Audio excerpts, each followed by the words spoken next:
Hello everyone, welcome to my channel code story with Mike. तो आज हम अपने डायनेमिक प्रोग्रामिंग के प्लेलिस्ट का वीडियो नंबर 90 करने जा रहे हैं। ठीक है, LeetCode number 678 medium marked है, बट डोंट वरी, काफ़ी इसको इजी तरीके से हम लोग बना लेंगे और मल्टीपल अप्रोचेस से बनाएंगे। ठीक है, तो चलो स्टार्ट करते हैं। मेटा ने पूछा इस क्वेश्चन को, वैलिड पैरेंथेसिस स्ट्रिंग। देखो प्रॉब्लम काफ़ी अच्छा है, बट इससे डरना नहीं इस प्रॉब्लम से। ठीक है, काफ़ी ज़्यादा लाइक्स भी मिले हैं इस प्रॉब्लम को, क्योंकि प्रॉब्लम सच में अच्छा है। ठीक है, और अलग अलग तरीके से बनाए, मल्टीपल अप्रोच से बनाने का मेरा रीज़न इसलिए होता है ताकि आप हर एंगल से इस प्रॉब्लम को समझ सको। ठीक है, तो देखते हैं। Given a string S containing only 3 types of characters. एक स्ट्रिंग एज दिया रहेगा जिसमें सिर्फ या तो ओपन ब्रैकेट होगा, या तो क्लोज ब्रैकेट होगा, या तो एक एस्टेरिस्क होगा। ठीक है, return true if S is valid. ठीक है, और एस वैलिड कब होगा वो बता दिया है। Any left parenthesis must have a corresponding right parenthesis. Balance होना चाहिए हर open bracket. Any right parenthesis मतलब close bracket must have a corresponding left bracket. ठीक है, left parenthesis must go before the corresponding right parenthesis. Obvious सी बात है, left के बाद ही ये राइट वाला ब्रैकेट आना चाहिए। राइट, कभी अगर ऐसा हुआ तो ऑब्वियस ये तो रॉन्ग हो जाएगा। ठीक है, asterisk could be treated as a single right parenthesis, या फिर सिंगल लेफ्ट पैरेंथेसिस, या फिर एम्प्टी स्ट्रिंग। जो एस्टेरिस्क दे रखा होगा ना स्ट्रिंग में, आप उसको एक ओपन ब्रैकेट की तरह ट्रीट कर सकते हो, या तो एक क्लोज ब्रैकेट की तरह, या तो कुछ भी नहीं, एम्प्टी की तरह ट्रीट कर सकते हो। ठीक है, तो आपको बताना है कि स्ट्रिंग वैलिड है कि नहीं। जैसे एग्जांपल देखो, ये तो क्लियर कट आपको वैलिड दिख रहा है ना। ठीक है, तो देखा है तो ये प्रॉब्लम है बहुत सिंपल, लेकिन इसमें एक एस्टेरिस्क लगा के थोड़ा सा कॉम्प्लेक्सिटी बढ़ाने की कोशिश की गई है। क्योंकि अगर एस्टेरिस्क नहीं होता तब तो आप आराम से वैलिड पैरेंथेसिस चेक कर सकते थे ना, यूजिंग स्टैक। मैंने ऑलरेडी आपको सिखा भी रखा है इससे। तो बट देखते हैं एस्टेरिस्क की वजह से क्या कॉम्प्लेक्सिटी आता है। तो ये तो सिंपल टेस्ट केस था, ये तो ट्रू होगा, वैलिड पैरेंथेसिस है। यहाँ पर देखो, एक ओपन ब्रैकेट है यहाँ पहला वाला, उसके बाद एक एस्टेरिस्क है, उसके बाद एक क्लोज ब्रैकेट है। तो देखो, अगर एस्टेरिस्क को मैं ओपन ब्रैकेट ले लेता हूँ तो देखो ये अनबैलेंस्ड हो गया। अगर एस्टेरिस्क को मैं क्लोज ब्रैकेट ले लेता हूँ तो ये भी अभी भी अनबैलेंस्ड हो गया। तो एस्टेरिस्क को मैं एम्प्टी ले लूँगा, मतलब कुछ नहीं है। ठीक है, तो देखो ये बैलेंस पैरेंथेसिस है, यानी कि ये बैलेंस हो सकता है, बैलेंस कह सकते हैं इसको हम लोग। तो ये आंसर इसका ट्रू होगा। ठीक है, अब देखो यहाँ पर ये एक ओपन ब्रैकेट है, एस्टेरिस्क है, क्लोज है। तो देखो इस एस्टेरिस्क को अगर आप एम्प्टी ले लोगे तब तो गड़बड़ हो जाएगा। देखो ये बैलेंस नहीं है। अगर इसको क्लोज ब्रैकेट ले लोगे तो बैलेंस होगा क्या? नहीं, अभी भी बैलेंस नहीं है। तो इसको ओपन ब्रैकेट ले लोगे तो देखो बैलेंस हो जा रहा है ये। देखो अब बैलेंस हो गए ना सारे के सारे। तो देखो ये भी बैलेंस्ड स्ट्रिंग, वैलिड स्ट्रिंग कहला सकता है।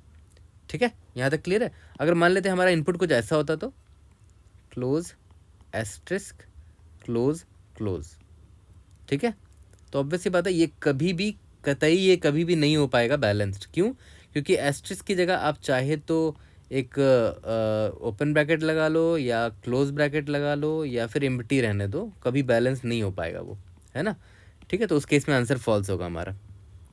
तो चलो अब देखते हैं कि कैसे इसको अप्रोच में लेना है। तो आपने एक चीज़ नोटिस किया, अभी थोड़ी देर पहले मैं क्या बोल रहा था कि अगर एस्टेरिस्क दिखता है तो या तो आप लगा सकते हो एक ओपन ब्रैकेट, या तो आप लगा सकते हो एक क्लोज ब्रैकेट, या तो आप कुछ नहीं लगा सकते, एम्प्टी रहने दे सकते हो। ठीक है, तो यहाँ पर आपको कुछ दिख रहा है, ये क्या है? ये है ऑप्शंस। और ऑप्शंस होता है तो हम लोग क्या करते हैं, इतनी बार पढ़ा रखा है, हमेशा रिकर्शन ट्राई मारो अगर ऑप्शंस है तो। वही चीज़ मैं यहाँ पर आपको बताना चाह रहा हूँ कि हमारे पास ऑप्शंस है तो रिकर्शन एक बार ट्राई मारो ना, क्या दिक्कत है? नहीं बनेगा तो दूसरे अप्रोच से जाएंगे। ऑप्शन है तो रिकर्शन ट्राई तो मारो। तो यानी कि हमारा अप्रोच 1 क्या होने वाला है? रिकर्शन ट्राई मारेंगे और उसको ऑप्टिमाइज करने के लिए मेमोराइजेशन करेंगे उसका। यही है हमारा अप्रोच 1। तो दिस वाज द रीज़न कि ये डीपी का प्रॉब्लम है एक्चुअली में। ठीक है, क्योंकि देखो यहाँ पर हमारे पास क्लियर कट ऑप्शंस दे रखा है। ठीक है, डीपी के अलावा भी और भी सोल्यूशंस हैं इसके, बट सबसे आइडियल सोल्यूशन इसका डीपी है। क्यों? क्योंकि यहाँ पर हमारे पास ऑप्शंस है।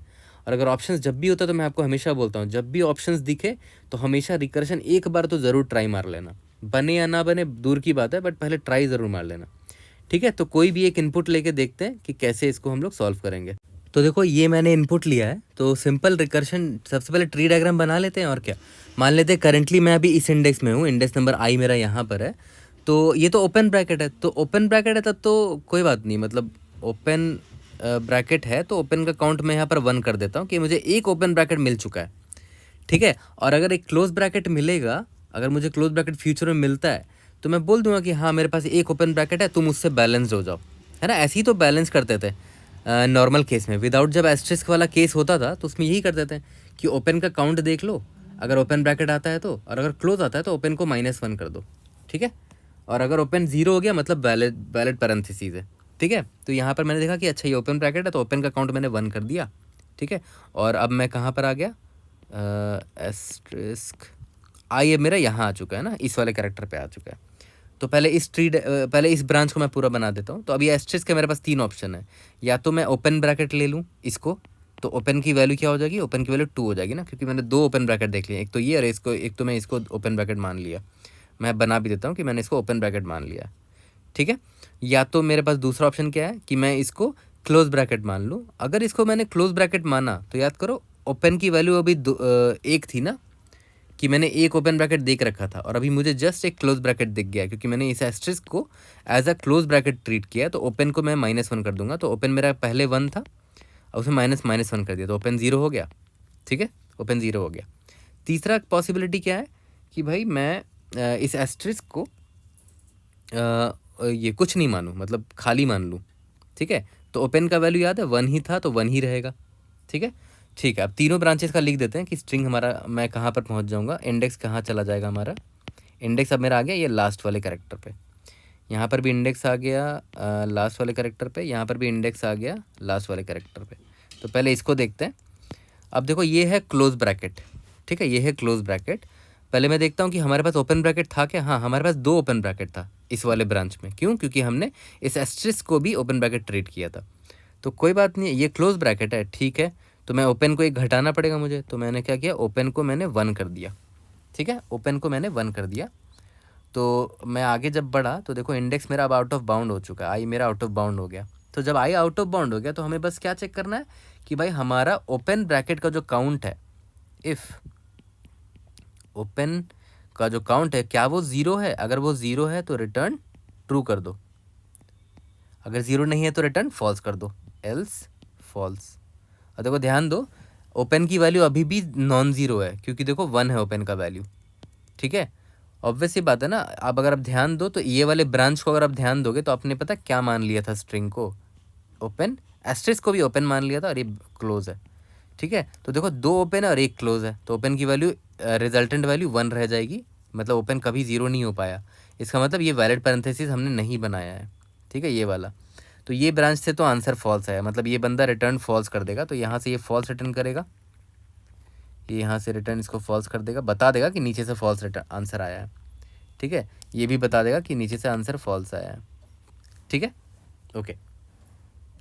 अब आगे देखते हैं कि भाई इस केस को देखते हैं, ये वाले केस को, है ना। इस केस को अगर मैं वाइट पेन से लिखता हूँ, देखो करेंटली आई क्या है, क्लोज ब्रैकेट पे है ना। तो क्लोज ब्रैकेट का मतलब क्या होता था कि ओपन को मैं -1 करूँगा, ओपन की वैल्यू देख रहे हो 0 है, ऑलरेडी 0 है, तो यहाँ पर -1 करोगे तो ओपन देख रहे हो -1 हो जाएगा, ठीक है। तो एस्ट्रिस्क यहाँ पर आई अब मेरा आउट ऑफ बाउंड हो गया। अब मुझे यहाँ पर चेक करना है कि क्या ओपन का वैल्यू इज इक्वल टू 0 है, नहीं। तो मैं क्या करूँगा, रिटर्न फॉल्स कर दूंगा। तो यहाँ से भी मैंने रिटर्न फॉल्स कर दिया, ठीक है, फॉल्स, ठीक है। अब देखो ध्यान दो, अच्छा नहीं यहाँ पर अभी पहुँचे कहाँ हैं, इधर ऊपर ये वाला मुझे नहीं लिखना चाहिए था, ये जो मैंने लिख दिया था ना कि इसने रिटर्न फॉल्स कर दिया, ये अभी नहीं लिखना चाहिए था मुझे, क्योंकि देखो अभी इस ब्रांच पे ही मैं चल रहा हूँ ना। तो एक ब्रांच से आंसर फॉल्स आया, दूसरे ब्रांच से भी आंसर फॉल्स आ गया। अब मैं तीसरे ब्रांच से देख रहा हूँ, किसी एक से भी ट्रू आ गया, मतलब मैं वैलिड स्ट्रिंग बना सकता हूँ, राइट, ऑब्वियस सी बात है।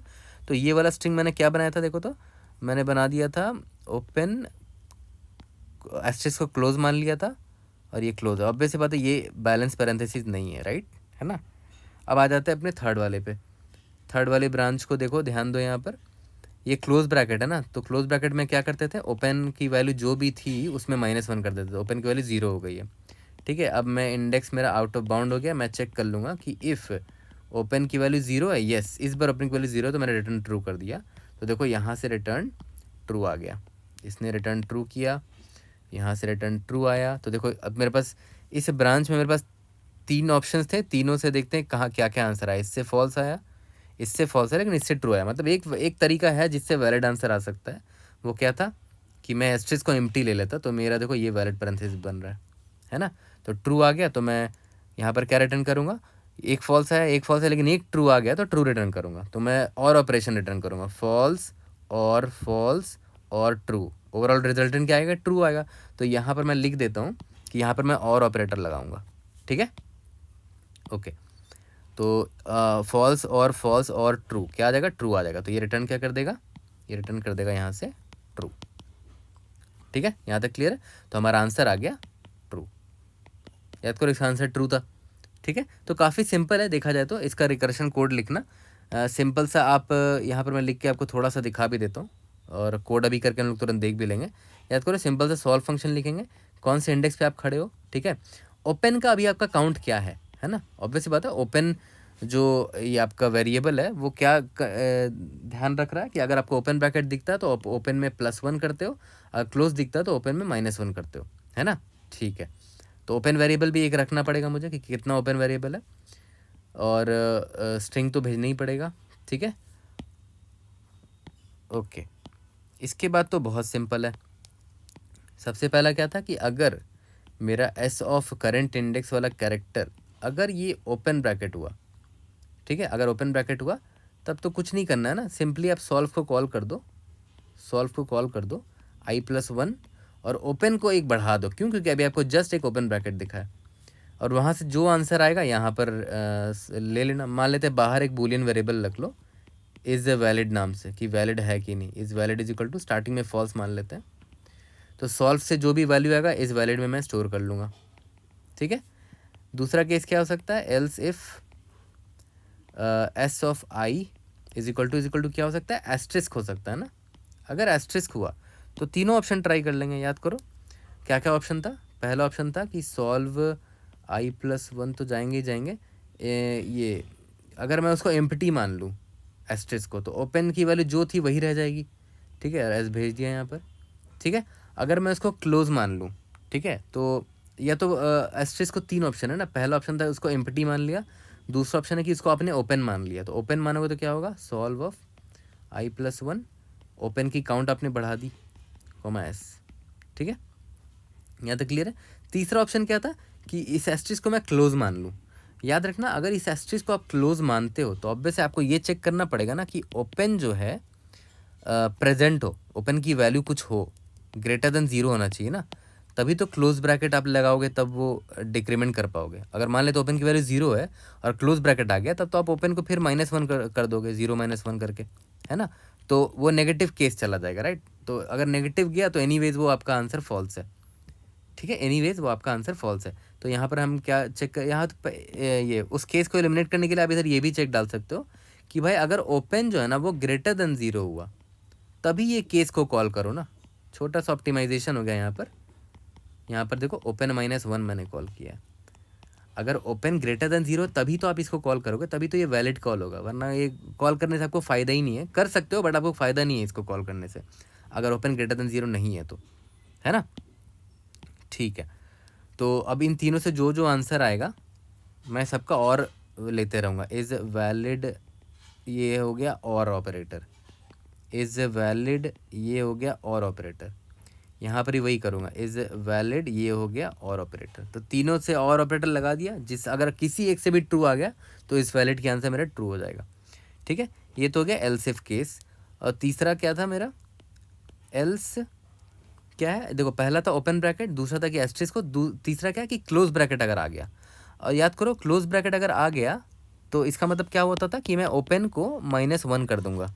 बट ये भी देख लो ना, पहले ही चेक कर लो कि else if open greater than 0 भी तो होना चाहिए, ठीक है, तभी तो आप ओपन -1 करोगे। सेम चीज़ जो मैंने यहाँ पर आपको बताया, ये रहा इधर, यहाँ जो आपको बताया सेम चीज़ मैंने यहाँ भी कर दिया कि जब क्लोज ब्रैकेट आप लेते हो ना तो चेक कर लो ना, क्या दिक्कत है, पहले ही चेक कर लो कि भाई ओपन ग्रेटर देन 0 होना चाहिए, तभी तो आप -1 कर पाओगे ओपन में, है ना।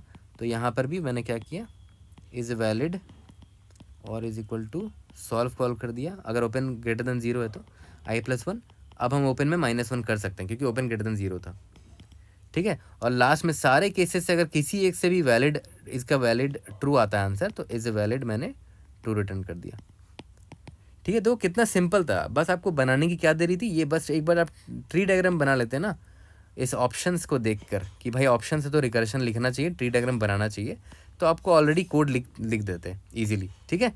तो आई होप आपको ये समझ में आया हो। जल्दी से कोड करते हैं और उसी में देखो मैं आपको मेमोराइजेशन भी सिखा दूंगा। देखो मेमोराइजेशन भी बहुत सिंपल है। क्यों? क्योंकि देखो दो वेरिएबल्स चेंज हो रहे हैं ना, आई और एक ओपन। आई की मैक्सिमम वैल्यू एन हो सकती है, ओपन की भी मैक्सिमम वैल्यू एन हो सकती है ना। क्योंकि मान लेते हैं स्ट्रिंग में सिर्फ ओपन ब्रैकेट है, इसका लेंथ देखो तो कितना है, 5 है, तो ओपन की वैल्यू देखो मैक्सिमम 5 जाएगी, एन के बराबर जाएगी। ठीक है, तो ऑब्वियस दो वेरिएबल्स चेंज हो रहा है, दोनों की मैक्सिमम वैल्यू एन जा सकती है, तो n+1 एक डीपी एरे ले लेंगे, है ना। एक डीपी एरे ले लिया, क्यों? मेमोराइजेशन करने के लिए। ठीक है, आराम से मेमोराइज कर सकते हो, दो वेरिएबल चेंज हो रहा है। ठीक है, तो चलो जल्दी से इसको कोड करते हैं, उसके बाद इसके बॉटम अप अप्रोच में आ जाएंगे, जो कि काफ़ी अच्छा है और काफ़ी इंपॉर्टेंट है, काफ़ी कुछ सीखने को मिलेगा आपको। तो चलो इसका कोड करते हैं। सबसे पहले अपना रिकर्शन मेमोराइजेशन अप्रोच 1 से। तो मैंने क्या करता, सिंपली मैं एक सॉल्व फंक्शन लिखूंगा। कौन से इंडेक्स से स्टार्ट करो? 0th इंडेक्स से। अभी मेरा ओपन का काउंट कितना है? 0 है। स्ट्रिंग भेज देता हूँ और एन भेज देता हूँ। एन मेरा क्या है? स्ट्रिंग का लेंथ है। ठीक है, इसके बाद simply boolean solve int IDX int open का काउंट, ठीक है, और string and S int N. ठीक है, अब मैंने आपको बताया था, बेस केस पहले ही बता दिया था कि भाई अगर बेस केस पहले लिख देते हैं, अगर IDX मेरा इज इक्वल टू एन हो गया, मतलब आउट ऑफ बाउंड हो गया, तो मुझे बस क्या चेक कर लेना है कि ओपन मस्ट भी इक्वल टू 0 होना चाहिए, तभी मैं ट्रू रिटर्न कर दूंगा, वरना रिटर्न फॉल्स कर दूंगा। ये चीज़ तो आपको ऑलरेडी पता है। ठीक है, इसके बाद मैंने आपको क्या बोला था कि मैं एक वेरिएबल ले लेता हूँ इज वैलिड से, जिसका वैल्यू मैं स्टार्टिंग में फॉल्स रखता हूँ। ठीक है, अब चेक कर लेते हैं कि इफ़ एस ऑफ IDX मेरा अगर एस्ट्रिस्क हुआ, ठीक है, अगर एस ऑफ IDX मेरा एस्ट्रिस्क है, मेरे पास 3 ऑप्शन है। पहला क्या कि भाई इज वैलिड इज और is equal to solve function call कर दो IDX+1। आपने इसको as an open bracket treat कर लिया, तो ओपन का काउंट देखो मैंने +1 कर दिया। ठीक है, एस और एन। और एक और पॉसिबिलिटी है कि आपने इसको क्या ट्रीट कर लिया, as a empty string treat कर लिया, एस्ट्रिस को एज एन एम्प्टी ट्रीट कर लिया, तो IDX+1 ओपन के काउंट में कोई चेंज नहीं आएगा, क्योंकि आपने एस्ट्रिस को एम्प्टी मान लिया, S, N। दूसरी पॉसिबिलिटी ये थी। तीसरा था क्या था कि आपने उसको क्लोज ब्रैकेट मान लिया एस्ट्रिस को। तो क्लोज ब्रैकेट का मानने का मतलब क्या है कि ओपन को आपको घटाना पड़ेगा, तो ये चीज़ पहले ही चेक कर लो ना कि भाई तभी आप करोगे जब ओपन ग्रेटर देन 0 होगा, तभी तो आप ओपन को -1 करोगे। इज वैलिड इज और is equal to solve IDX+1, open -1 करना पड़ेगा, क्यों? क्योंकि मैंने अभी क्लोज ब्रैकेट लिया है इसको, S, N। ठीक है, ओके, ये 3 केस हो गया। एल्स इफ क्या हो सकता है कि अगर S ऑफ IDX मेरा हो जाए ओपन ब्रैकेट के बराबर, तब तो कोई दिक्कत ही नहीं है। Is valid is equal to और is equal to solve IDX+1 open +1, क्योंकि अभी ओपन ब्रैकेट मिला है S, N। ठीक है, और एल्स इफ ये अगर ना एस्ट्रिस्क है ना ओपन ब्रैकेट, तो पक्का क्लोज ब्रैकेट रहेगा। और क्लोज ब्रैकेट को कब यूज़ करेंगे? जब ओपन ग्रेटर देन 0 हो, क्योंकि याद करो क्लोज ब्रैकेट आता है तो ओपन को घटाते हैं, तो ओपन अगर ऑलरेडी ये 0 हो चुका है तो क्या घटाओगे उसको फर्दर? एनीवेज वो इनवैलिड आंसर देगा आपको। ठीक है, आपको तो बस वैलिड आंसर चेक करना है। सॉल्व IDX+1 ओपन -1 करेंगे, क्योंकि क्लोज ब्रैकेट आया है S, N। ठीक है, और लास्ट में इस वैलिड का जो भी आंसर आया होगा आपको बस यहाँ रिटर्न कर देना है। ठीक है, सिंपल। इसको रन करके देखते हैं। ये पास तो बिल्कुल नहीं होगा, क्योंकि देखो वर्स्ट केस टाइम कॉम्प्लेक्सिटी इसका 3 का पावर n जाएगा, क्योंकि देखो वर्स्ट केस में क्या होगा, हर इंडेक्स पे 3 पॉसिबिलिटी ट्राई मार रहे हो आप। ठीक है, टाइम और स्पेस कॉम्प्लेक्सिटी पे डिस्कस करेंगे आगे जाके, बट देखो सबमिट करोगे तो ये टाइम लिमिट एक्सीड दे देगा हमें। ठीक है, लेट्स सी, या इंडीड देखो टाइम लिमिट एक्सीड हो गया, तो हमें क्या करना चाहिए? मेमोराइज कर लेना चाहिए। तो मैं मैक्सिमम लिमिट देख लेता हूँ। S.length 100 दे रखा है ना, तो इंडेक्स की मैक्सिमम वैल्यू 100 जाएगी। तो मैं एक काम करता हूँ, इंट T ले लेता हूँ, 101 बढ़ा के ले लेता हूँ। और 2D अरे क्यों लिया मेमोराइजेशन के लिए? क्योंकि दो वेरिएबल चेंज हो रहे हैं, एक IDX और एक ओपन, है ना। तो और मैं उसको इनिशियलाइज कर देता हूँ यहाँ पर, ma'am set T -1 size of T, -1 से इनिशियलाइज कर दिया। और यहाँ पर मैं पहले ही चेक कर लूँगा कि अगर if T of IDX open की ये जो स्टेट था, इसका आंसर मैंने ऑलरेडी निकाल रखा है, तो -1 नहीं होगा वहाँ पर, मतलब निकाल रखा है, तो रिटर्न क्या कर दूंगा? T of IDX open. ठीक है, अगर T ऑफ IDX ओपन की वैल्यू 0 रही होगी, मतलब वो फॉल्स रहा होगा, 1 रही होगी तो वो ट्रू रहा होगा। ठीक है, यहाँ पर मैं रिटर्न करने से पहले असाइन कर दूंगा T ऑफ IDX ओपन। ठीक है, ओके। इसको आप सबमिट करके देखते हैं, we should be able to pass all the test cases. इसके बाद हम लोग टाइम और स्पेस कॉम्प्लेक्सिटीज का देखते हैं, उसके बाद हम लोग इसके अप्रोच 2 पर आ जाएंगे। ओके, तो चलो अब अपने अप्रोच 2 से आते हैं, बॉटम अप से करेंगे इसको, बट उससे पहले टाइम और स्पेस कॉम्प्लेक्सिटी देख लेते हैं अपने अप्रोच 1 का। देखो, विदाउट रिकर्शन, विदाउट अगर मेमोराइजेशन बनाते आप, तो वर्स्ट केस में क्या होता है कि आपके पास हर इंडेक्स में 3 ऑप्शंस होते हैं। मतलब आपका जो स्ट्रिंग कुछ ऐसा होता, सिर्फ एस्ट्रिस्क ही होता। तो देख रहे हो, हर इंडेक्स के लिए 3 ब्रांचेज आप निकालते हैं, क्योंकि याद करो एस्ट्रिस्क के लिए हमारे पास 3 ऑप्शंस थे कि मैं इसको ओपन ब्रैकेट की तरह ट्रीट करूँ, क्लोज ब्रैकेट की तरह, या फिर एम्प्टी। तो 3 ऑप्शंस थे हर इंडेक्स के लिए। तो वर्स्ट केस में टाइम कॉम्प्लेक्सिटी क्या हो जाता है आपका, ओ ऑफ 3 का पावर n हो जाता है, क्योंकि हर इंडेक्स के लिए आपके पास 3 पॉसिबिलिटी है। लेकिन ये क्या है, विदाउट मेमोराइजेशन है, विदाउट मेमोराइजेशन, ठीक है। लेकिन मेमोराइजेशन अगर हमने कर दिया तो ऑब्वियस सी बात है O of n cross n state से ज़्यादा हम विजिट ही नहीं करेंगे ना। तो ये हो गया मेरा मेमोराइजेशन से। याद करो, हमारा जो डीपी अरे था वो भी हमारा n क्रॉस n का ही होगा। और स्पेस कॉम्प्लेक्सिटी हमने क्या लिया था मेमोराइजेशन में, एक 2D अरे लिया था ना, जिसमें n क्रॉस n साइज़ का 2D अरे था वो। तो स्पेस कॉम्प्लेक्सिटी हमारा ओ ऑफ n क्रॉस n हो जाएगा। ठीक है, यहाँ तक क्लियर है। अब आ जाते हैं अपने अप्रोच 2 पे। ठीक है, तो यार सबसे पहले तो हमें स्टेट डिफिनेशन कर लेना चाहिए। हमेशा की तरह मैं आपको बॉटम अप में यही बताता हूँ। मेरा डीपी कंसेप्ट्स वाला प्लेलिस्ट देखोगे तो वहाँ पर मैंने बहुत अच्छे से हर प्रॉब्लम के लिए बता रखा है स्टेट डिफिनेशन बॉटम अप में। तो ऑब्वियस सी बात है, यहाँ पर 2 वेरिएबल्स चेंज हो रहे हैं, तो ऑब्वियस है जो डीपी अरे आपका बनेगा वो 2 डायमेंशन वाला होगा। ठीक है, और 2 डायमेंशन में याद करो 2 चीज़ें चेंज हो रही थी, एक इंडेक्स आई चेंज होता था और एक ओपन वेरिएबल काउंट जो था वो चेंज होता था, आई कॉमा ओपन। ठीक है, तो इसका डिफिनेशन क्या होगा वो देखो। सिंपल सा डिफिनेशन है कि ये अगर ये ट्रू हुआ या फिर ये फॉल्स हो सकता है। तो बता मुझे बस ये क्या बता रहा है कि the string starting from index I is valid और नॉट, या तो इंडेक्स आई हैविंग कितना है, अभी तक कितने ब्रैकेट्स हमने देख लिए, having open number of brackets, open number of brackets, open brackets. ठीक है, इज वैलिड और नॉट। अगर ट्रू हुआ तो वैलिड होगा, फॉल्स हुआ तो वैलिड नहीं होगा। ठीक है, मतलब आई, इंडेक्स आई से लेकर स्ट्रिंग, जो भी स्ट्रिंग है उसका इंडेक्स आई से लेकर एंड तक है ना, और करंटली हमने open number of open bracket देख रखे हैं, तो ये स्ट्रिंग हमारा वैलिड होगा कि नहीं। ठीक है, तो हमेशा की तरह हम लोग क्या करेंगे कि जो बॉटम अप जो हमने रिकर्शन वाला कोड लिखा था उसी से डिराइव करेंगे बॉटम अप अप्रोच।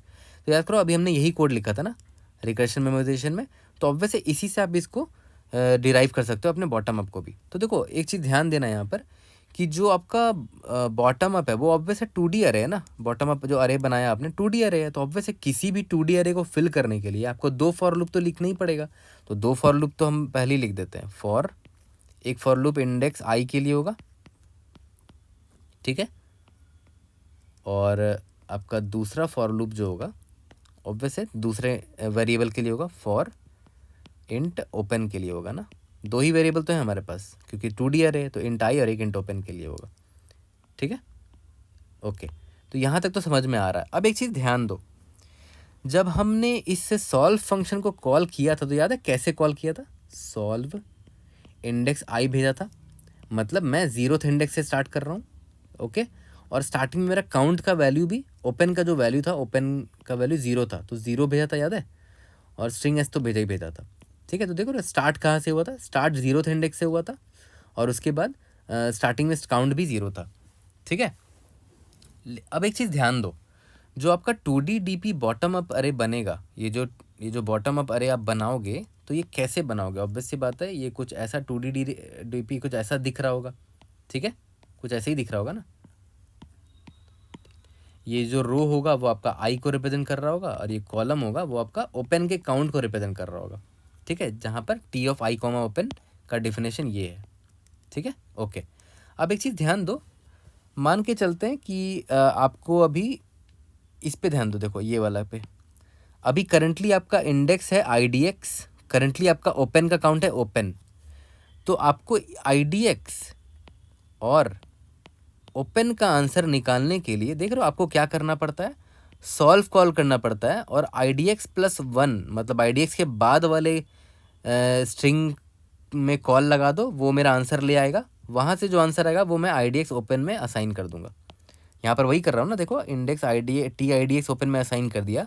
जो भी मुझे रिजल्ट आया, कहाँ से रिजल्ट आया, देखो कॉल मैंने क्या किया था, IDX प्लस 1, और ओपन की वैल्यू जो भी है, ओपन -1 या ओपन प्लस 1 जो भी है, बट देख रहे हो इंडेक्स प्लस 1 से मैं आंसर निकालने की कोशिश कर रहा हूँ। अगर मुझे IDX का आंसर चाहिए तो मतलब मैं इनडायरेक्टली क्या बोलना चाह रहा हूँ कि अगर मुझे IDX का आंसर चाहिए तो देख रहे हो आगे मैं जो रिकर्शन कॉल, जहाँ जहाँ भी मैंने रिकर्शन कॉल किया है, देख रहे हो वहाँ मैं IDX प्लस 1 से बाकी का आंसर निकाल के लाया और फिर यहाँ पर आंसर असाइन कर दिया IDX के लिए। और क्लियर कट आपको दिख भी रहा होगा यहाँ पर, है ना। देखो फिर से दिखा देता हूँ, ये रिकर्शन फंक्शन जो कॉल हुआ है वो IDX के लिए कॉल हुआ है, राइट। और मैं आंसर फर्दर किसका निकालना चाह रहा हूँ, IDX प्लस 1 से, IDX प्लस 1 से, IDX प्लस 1 से, IDX प्लस 1 से, IDX प्लस 1 से। जितनी बार भी रिकर्शन कॉल करोगे तो ऑब्वियसली स्ट्रिंग के फर्दर आगे के इंडेक्सेस से आंसर निकालोगे, और जो भी आंसर आएगा आप T of IDX comma open में असाइन कर दोगे, जो भी IDX की वैल्यू अभी करंटली थी, ठीक है। और जब IDX प्लस 1 कॉल कर रहे हो तो अकॉर्डिंगली आप ओपन की वैल्यू भी सेट करते जा रहे हो, open -1, open plus 1, open plus 1, open -1, accordingly जो भी है आपका। और जो आंसर आ रहा है TIDX कॉमा ओपन पर आप उसको असाइन कर दे रहे हो, ठीक है। अगर आप 2D DP अरे ये भरने चाहते हो, ठीक है, और अगर आपने यहाँ पर i = 0 से स्टार्ट किया, जैसे यहाँ पर किया था, ऑब्वियस सी बात है, i = 0 है, ये i है ना आपका, ये पहला विंडो, पहला वेरिएबल i है, और ये आपका ओपन है, ये तो आपका स्ट्रिंग है। तो अब i = अगर मान लेते आपने 0 से स्टार्ट किया, फिर i less than index n तक जाएगा, i प्लस प्लस, ठीक है। याद करो ये i क्या था, इंडेक्स था, है ना, तो i ऑब्वियस है i लेस देन n तक जाएगा, ठीक है। ओपन भी याद करो स्टार्टिंग 0 से स्टार्ट हुआ था ना, और ओपन कितना जा सकता है, open less than equal to n तक जा सकता है। याद करो ओपन एक काउंट है, open is not an index, जबकि i यहाँ पर इंडेक्स है। डेफिनेशन देखो मेरा, इंडेक्स i है और ओपन क्या एक काउंट है, तो ऑब्वियस है काउंट की वैल्यू तो इक्वल टू n तक भी जा सकती है ना, इसीलिए देखो यहाँ पर मैंने इक्वल टू लिखा है, ये ज़रूरी है। तो यही चीज़ माइन्यूट चीज़ें हैं जो कि आपको डिटेल में जाननी चाहिए, इसीलिए मैं बोलता हूँ हर लाइन कोड जो मैं लिखता हूँ उसका हर एक किस पार्ट आपको पता होना चाहिए, क्यों लिखा है मैंने। फिर यहाँ पर ओपन प्लस प्लस, ठीक है। ऑब्वियस है डबल फॉर लूप लिखना ही पड़ेगा आपको इस तरह, ताकि आप ये 2D DP अरे भर सको, ठीक है। बट एक पंगा है यहाँ पर, देखो क्या, अगर आपको i और ये ओपन का आंसर निकालना होता है, i और ओपन का आंसर निकालना है, तो मैंने आपको क्या बोला था कि जब भी रिकर्शन कॉल कर रहे हो, देखो इस रिकर्शन कॉल को देखो, IDX प्लस 1 और ओपन -1 को कॉल कर रहे हो, मतलब T ऑफ IDX प्लस 1 और ओपन -1 के हिसाब से आंसर निकाल रहे हो। हाँ भले कंडीशन कुछ और था, अगर ऐसा IDX = एस्ट्रिस्क है तो वो तो अलग बात है, बट मैं बोल रहा हूँ जब भी आप रिकर्शन कॉल कर रहे हो तो रिकर्शन की जगह याद करो क्या करते थे, T लगा देते थे, और ओपन प्लस IDX प्लस 1 और ओपन -1 लिख दिया। सिमिलरली और भी है ना, IDX प्लस 1 ओपन है, ठीक है, IDX प्लस 1 ओपन है, ठीक है।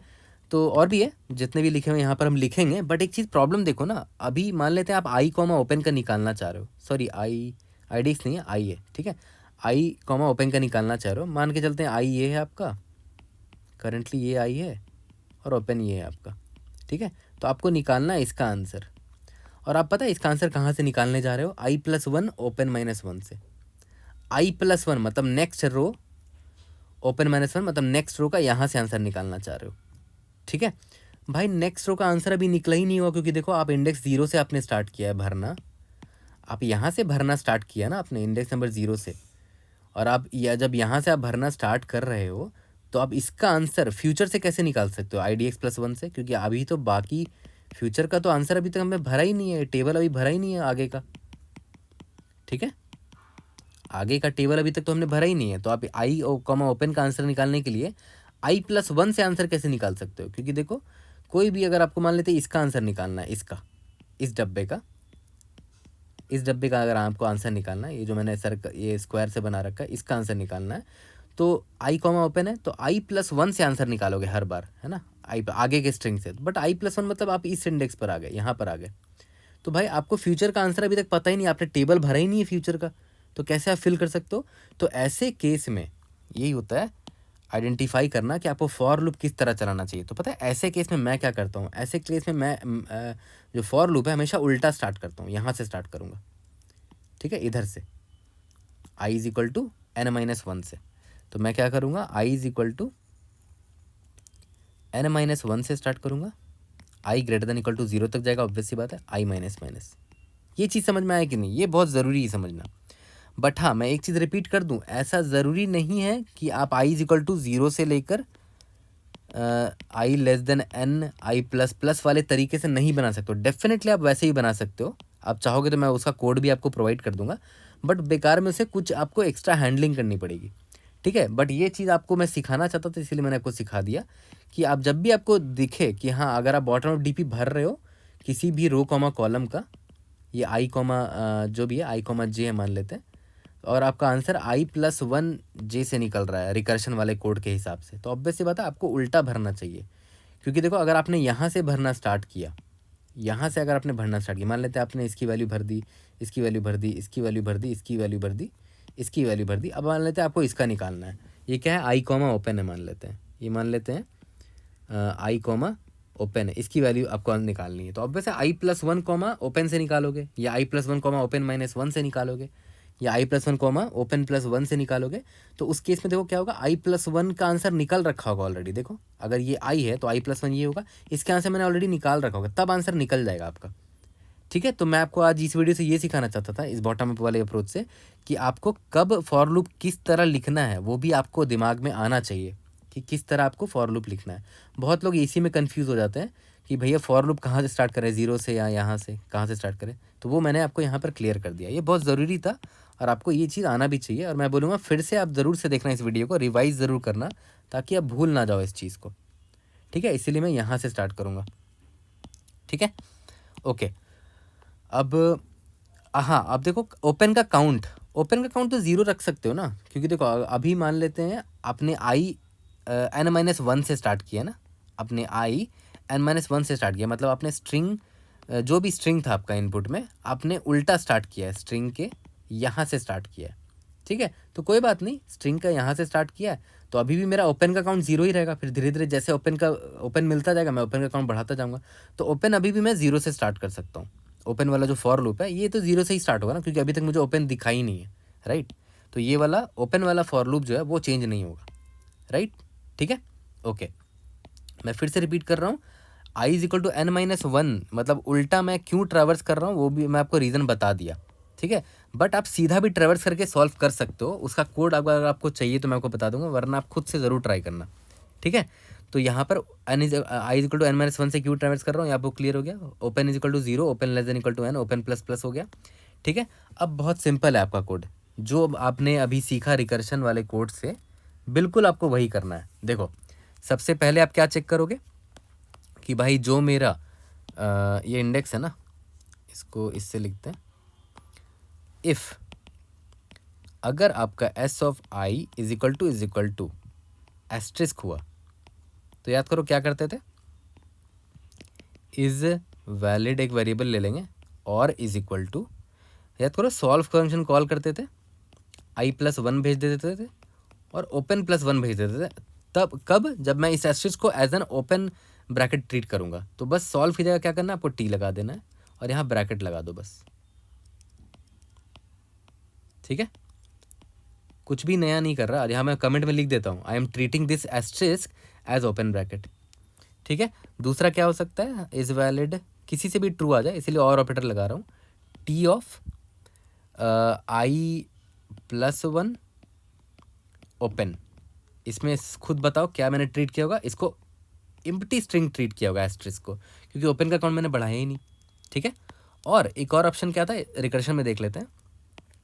एस्ट्रिस्क वाले केस में मैंने क्या किया था, एक तो ये हो गया treating asterisk as open bracket, treating asterisk as close bracket empty, और देखो थर्ड एक और था, अगर ओपन ग्रेटर देन 0 है तब ये treating asterisk as close bracket, ठीक है। तो यहाँ पर चेक डाल दो, सेम कोड तो चिपका रहा हूँ, कहाँ कुछ नया कर रहा हूँ। ओपन ग्रेटर देन 0 है तो इज वैलिड और is equal to T of i+1 और ओपन -1 हो जाएगा ना, क्योंकि क्लोज ब्रैकेट मुझे मैंने अभी ट्रीट कर रहा हूँ इसको। तो मैं ब्रैकेट में लिख देता हूँ यहाँ पर कमेंट में कि I am treating asterisk as a close bracket, यहाँ तक क्लियर हो गया। इसके बाद वाला केस और भी सिंपल है। पहला केस क्या था कि अगर वो एस्ट्रिस्क है तो मेरे पास 3 ऑप्शन था। एल्स इफ़ अगर मेरा S of I is equal to open bracket हुआ तब तो बहुत सिंपल है, इज़ वैलिड और is equal to solve function call करते थे तो सॉल्व की जगह टी लिख देते हैं, आई आगे बढ़ेगा और ओपन का काउंट बढ़ जाएगा ना, ओपन +1, ठीक है। और अगर ये नहीं हुआ था, याद करो एल्स में क्या करते थे, फिर देखो हम रिकर्शन वाला कोड से ही लिखेंगे, एल्स इफ़ ओपन अगर ग्रेटर देन 0 है तभी मैं क्लोज ब्रैकेट वाला केस को लूँगा ना, वरना क्यों ही लूँगा, ठीक है। Else if open is greater than अगर 0 है तो इज़ वैलिड और is equal to T of आई +1 तो आगे जाएगा ही जाएगा, लेकिन इस बार क्लोज ब्रैकेट मिला है तो ओपन ऑफ -1 कर दिया जाएगा, ठीक है। देखो ओपन ग्रेटर देन 0 है तभी मैं ओपन -1 कर पाऊंगा ना, ऑब्वियस सी बात है, ठीक है। और जैसे ये फॉर लूप ख़त्म होगा तो मैं यहाँ पर क्या साइन कर दूंगा, T of I comma open का आंसर निकल चुका है, क्या है वो उसका आंसर इज़ वैलिड असाइन कर दिया, ठीक है। फिर फर्दर फॉर लूप चलेगा, मेरा आंसर आ जाएगा। तो देखा जाए तो एग्जैक्ट जो बॉटम अप कोड है एग्जैक्ट देखो इसके तरह लिखा गया, मेरा एग्जैक्ट रिकर्शन वाले कोड की तरह लिखा गया है ना, ठीक है। तो चलो जल्दी से इसका कोड करते हैं। टाइम और स्पेस कॉम्प्लेक्सिटी तो बिल्कुल सिंपल है। टाइम कॉम्प्लेक्सिटी क्या हो जाएगा, ओ ऑफ n क्रॉस n, क्योंकि देखो पहला वाला फॉर लूप भी n टाइम्स चलेगा, दूसरा वाला भी फॉर लूप n टाइम्स चलेगा, ठीक है। और स्पेस कॉम्प्लेक्सिटी हमने 2D DP अरे लिया है तो ओ ऑफ n क्रॉस n, ठीक है। तो इसका कोड करते हैं, उसके बाद अपने थर्ड अप्रोच पर आ जाएंगे। तो चलो अब आ जाते हैं अपने अप्रोच 2 के कोड में, ठीक है।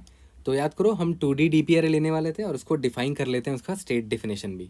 तो 2D DP अरे क्या होगा, n+1 क्रॉस n+1 साइज का, देखो मैंने ले लिया बुलियन 2D DP अरे लिया है और यहाँ पर फॉल्स या तो ट्रू हो सकता है, तो अभी मैंने स्टार्टिंग में सबको फॉल्स डाल दिया है, ठीक है। यहाँ तक क्लियर है। और आपको स्टेट डेफिनेशन मैंने ऑलरेडी दिखा रखा है कि टी ऑफ आई कॉमा जे का मतलब क्या होता है, आप ऑलरेडी मेरे एक्सप्लेनेशन में देख सकते हो, ठीक है। यहाँ तक क्लियर है। अब देखो सिंपल सा फॉर लूप था जो कि अभी मैं लिखने जा रहा हूँ। Int i is equal to n-1 से क्यों स्टार्ट किया, हमारे आसानी के लिए किया है ना, I greater than equal to 0 I minus, ठीक है। For int open is equal, अभी तो स्टार्टिंग मैंने कोई भी ओपन ब्रैकेट्स नहीं दिखा तो ओपन 0 से स्टार्ट होगा। ओपन इज ज़्यादा से ज़्यादा ओपन मेरे पास कितना आ सकता है, ओपन ब्रैकेट n आ सकता है क्योंकि मेरा लेंथ स्ट्रिंग का लेंथ n हो सकता है, ओपन ++, ठीक है। यहाँ तक क्लियर है, ओके। अब इसके बाद तो सब कुछ सिंपल है, bool is valid is equal to starting में फॉल्स मान लिया, उसके बाद 3 कंडीशन होती थी, if S of I is equal to अगर एस्ट्रिस्क हो जाता था तो याद करो क्या करते थे, इज़ वैलिड और is equal to T of I +1 comma open +1, ठीक है। सब कुछ मैं आपको एक्सप्लेन कर रखा है already. If open is greater than 0 तब इज़ वैलिड और is equal to T of I +1 open -1, ठीक है। ये भी मैंने आपको बता रखा है क्यों ऐसा किया है मैंने, इज़ वैलिड और is equal to T of I +1 comma open. ये कौन सा केस है याद है कि मैंने एस्ट्रिस्क को एम्प्टी ले लिया, ये कौन सा केस है याद है कि मैंने एस्ट्रिस्क को क्लोज ब्रैकेट ले लिया, और ये कौन सा केस था कि मैंने एस्ट्रिस्क को ओपन ब्रैकेट ले लिया, ठीक है। ये बिल्कुल सेम है, कोई चीज़ नया नहीं कर रहे हैं। एल्स इफ अगर एस ऑफ आई मेरा ओपन ब्रैकेट हो जाता था, याद करो ओपन ब्रैकेट हो जाता था, तब तो बहुत सिंपल है, इज़ वैलिड और is equal to T of I +1 comma open +1। यहाँ तक क्लियर है। और अगर ऐसा नहीं हुआ तो हम ये चेक करते थे कि क्या ओपन की वैल्यू ग्रेटर देन 0 है, अगर ऐसा है तब इज़ वैलिड। देख लो एकदम एग्जैक्टली रिकर्शन वाला ही कोड लिख रहे हैं, बस सॉल्व की जगह टी लगा दे रहे हैं हम लोग, है ना, ओपन -1, ठीक है। यहाँ तक क्लियर है, ओके। अब लास्ट में हमें यहाँ पर इस फॉर लूप से निकलने के बाद T of I comma open की वैल्यू असाइन कर देनी है, क्या हो जाएगा, इज़ वैलिड का जो भी वैल्यू था, ठीक है। लास्ट में रिटर्न हमें क्या कर देना है, रिटर्न हमें क्या करना है खुद सोचो, टी ऑफ, खुद सोचो, देखो हमें रिटर्न, देखो इसका स्टेट का डिफिनेशन याद है, आप डिफिनेशन से समझ पाओगे। टी आई जे का मतलब क्या था कि आई टू n-1 इंडेक्स तक, इंडेक्स आई से लेकर इंडेक्स n-1 तक का, किसका, स्ट्रिंग एस का, है ना, हैविंग सीन जे ओपन ब्रैकेट्स, ठीक है। तो क्या वो अगर वो ट्रू है मतलब वो वैलिड है, अगर वो फॉल्स है तो इनवैलिड है, ठीक है। तो इंडेक्स मुझे आई से n-1 तक का ये दे रहा है वैल्यू, ठीक है। यहाँ तक क्लियर है। और ये जे ओपन ब्रैकेट्स है, ठीक है। तो अब एक बात बताओ, ओपन ब्रैकेट्स अल्टीमेटली कितना होना चाहिए मेरे पास? ओपन ब्रैकेट्स अल्टीमेटली हमारे पास 0 होना चाहिए, तभी वो वैलिड होगा, राइट? क्योंकि जब भी ओपन ब्रैकेट दिखता है तो ओपन +1 करते हैं, और क्लोज ब्रैकेट दिखता है तो ओपन ब्रैकेट को -1 करते हैं, ठीक है। तो लास्ट में याद है, अगर आपको बेस केस याद होगा रिकर्शन का, तो हम लोग क्या चेक करते थे कि अगर IDX मेरा इज इक्वल टू अगर n हो गया, ठीक है, तो बस मुझे ये चेक करना पड़ता था कि क्या मेरा ओपन का वैल्यू 0 है, ठीक है, यही चेक करते थे। अब यहाँ पर देखो, ध्यान दो, हम लोग उल्टा जा रहे हैं ना, मतलब n-1 से स्टार्ट किया है और हम 0 की तरफ जा रहे हैं। और इस स्टेट का मतलब देखो क्या है कि i से लेकर n-1 तक, और मुझे कहाँ से कहाँ तक चाहिए? 0 से लेकर n-1 तक, तो जहाँ तो 0 लिखना पड़ेगा मुझे, राइट? 0 से लेकर n-1 मतलब पूरी स्ट्रिंग की बात हो रही है, क्योंकि प्रॉब्लम में पूरा स्ट्रिंग का पूछा ना आंसर, तो मैंने इंडेक्स नंबर 0 से पूरा n-1 तक का बोल रहा है, और मैं बोल रहा हूँ ब्रैकेट 0 होना चाहिए। इसकी जो भी वैल्यू होगी, अगर वो ट्रू रहा तो मेरा वो वैलिड है, अगर वो ट्रू नहीं रहा तो वो मेरा इनवैलिड है। तो रिटर्न t,0,0 करेंगे, ये भी बहुत इंपॉर्टेंट पार्ट था आपके लिए, ठीक है। इसीलिए मैं बोलता हूँ state definition is the most crucial part. इससे आपको ये पता चल जाता है कि आपको रिटर्न क्या करना है यहाँ पर, है ना, और आपका फॉर लूप कैसे लिखाएगा। तो रिटर्न देखो, स्टेट डिफिनेशन का मतलब क्या था? i से लेकर n-1 तक का स्ट्रिंग, यहाँ पर 0 से लेकर n-1 तक का स्ट्रिंग, ठीक है। और j मतलब कि कितने ब्रैकेट्स हैं, यहाँ पर j मतलब देखो मैंने 0 डाल दिया, कि 0 का मतलब क्या हुआ, कि ऑब्वियस सी बात है कि 0 मतलब कि ब्रैकेट 0 है, ठीक है। अगर उसकी वैल्यू ट्रू रही तो मतलब वो मुझे स्टेट मिल चुका है, वो स्टेट t0,0 ट्रू है, मतलब 0 से लेकर n-1 तक का स्ट्रिंग में हमने ओवरऑल 0 ब्रैकेट्स देखे, तो वो ट्रू आ गया, मतलब वो केस वैलिड है मेरा, इस स्ट्रिंग में पाया गया है वो स्ट्रिंग, तो आंसर ट्रू चला जाएगा। अगर इस स्ट्रिंग में वैसा स्टेट नहीं पाया गया तो आंसर फॉल्स चला जाएगा, ठीक है। यहाँ तक क्लियर है? इसको सबमिट करके देखते हैं। अभी भी एक गड़बड़ होगी, अभी आपको दिख जाएगा यहाँ पर, जब मेरा टेस्ट केस फेल होगा ना, आपको दिख जाएगा क्या गड़बड़ है, ठीक है। क्या गड़बड़ है? ओपन वेरिएबल लाइन नंबर 30,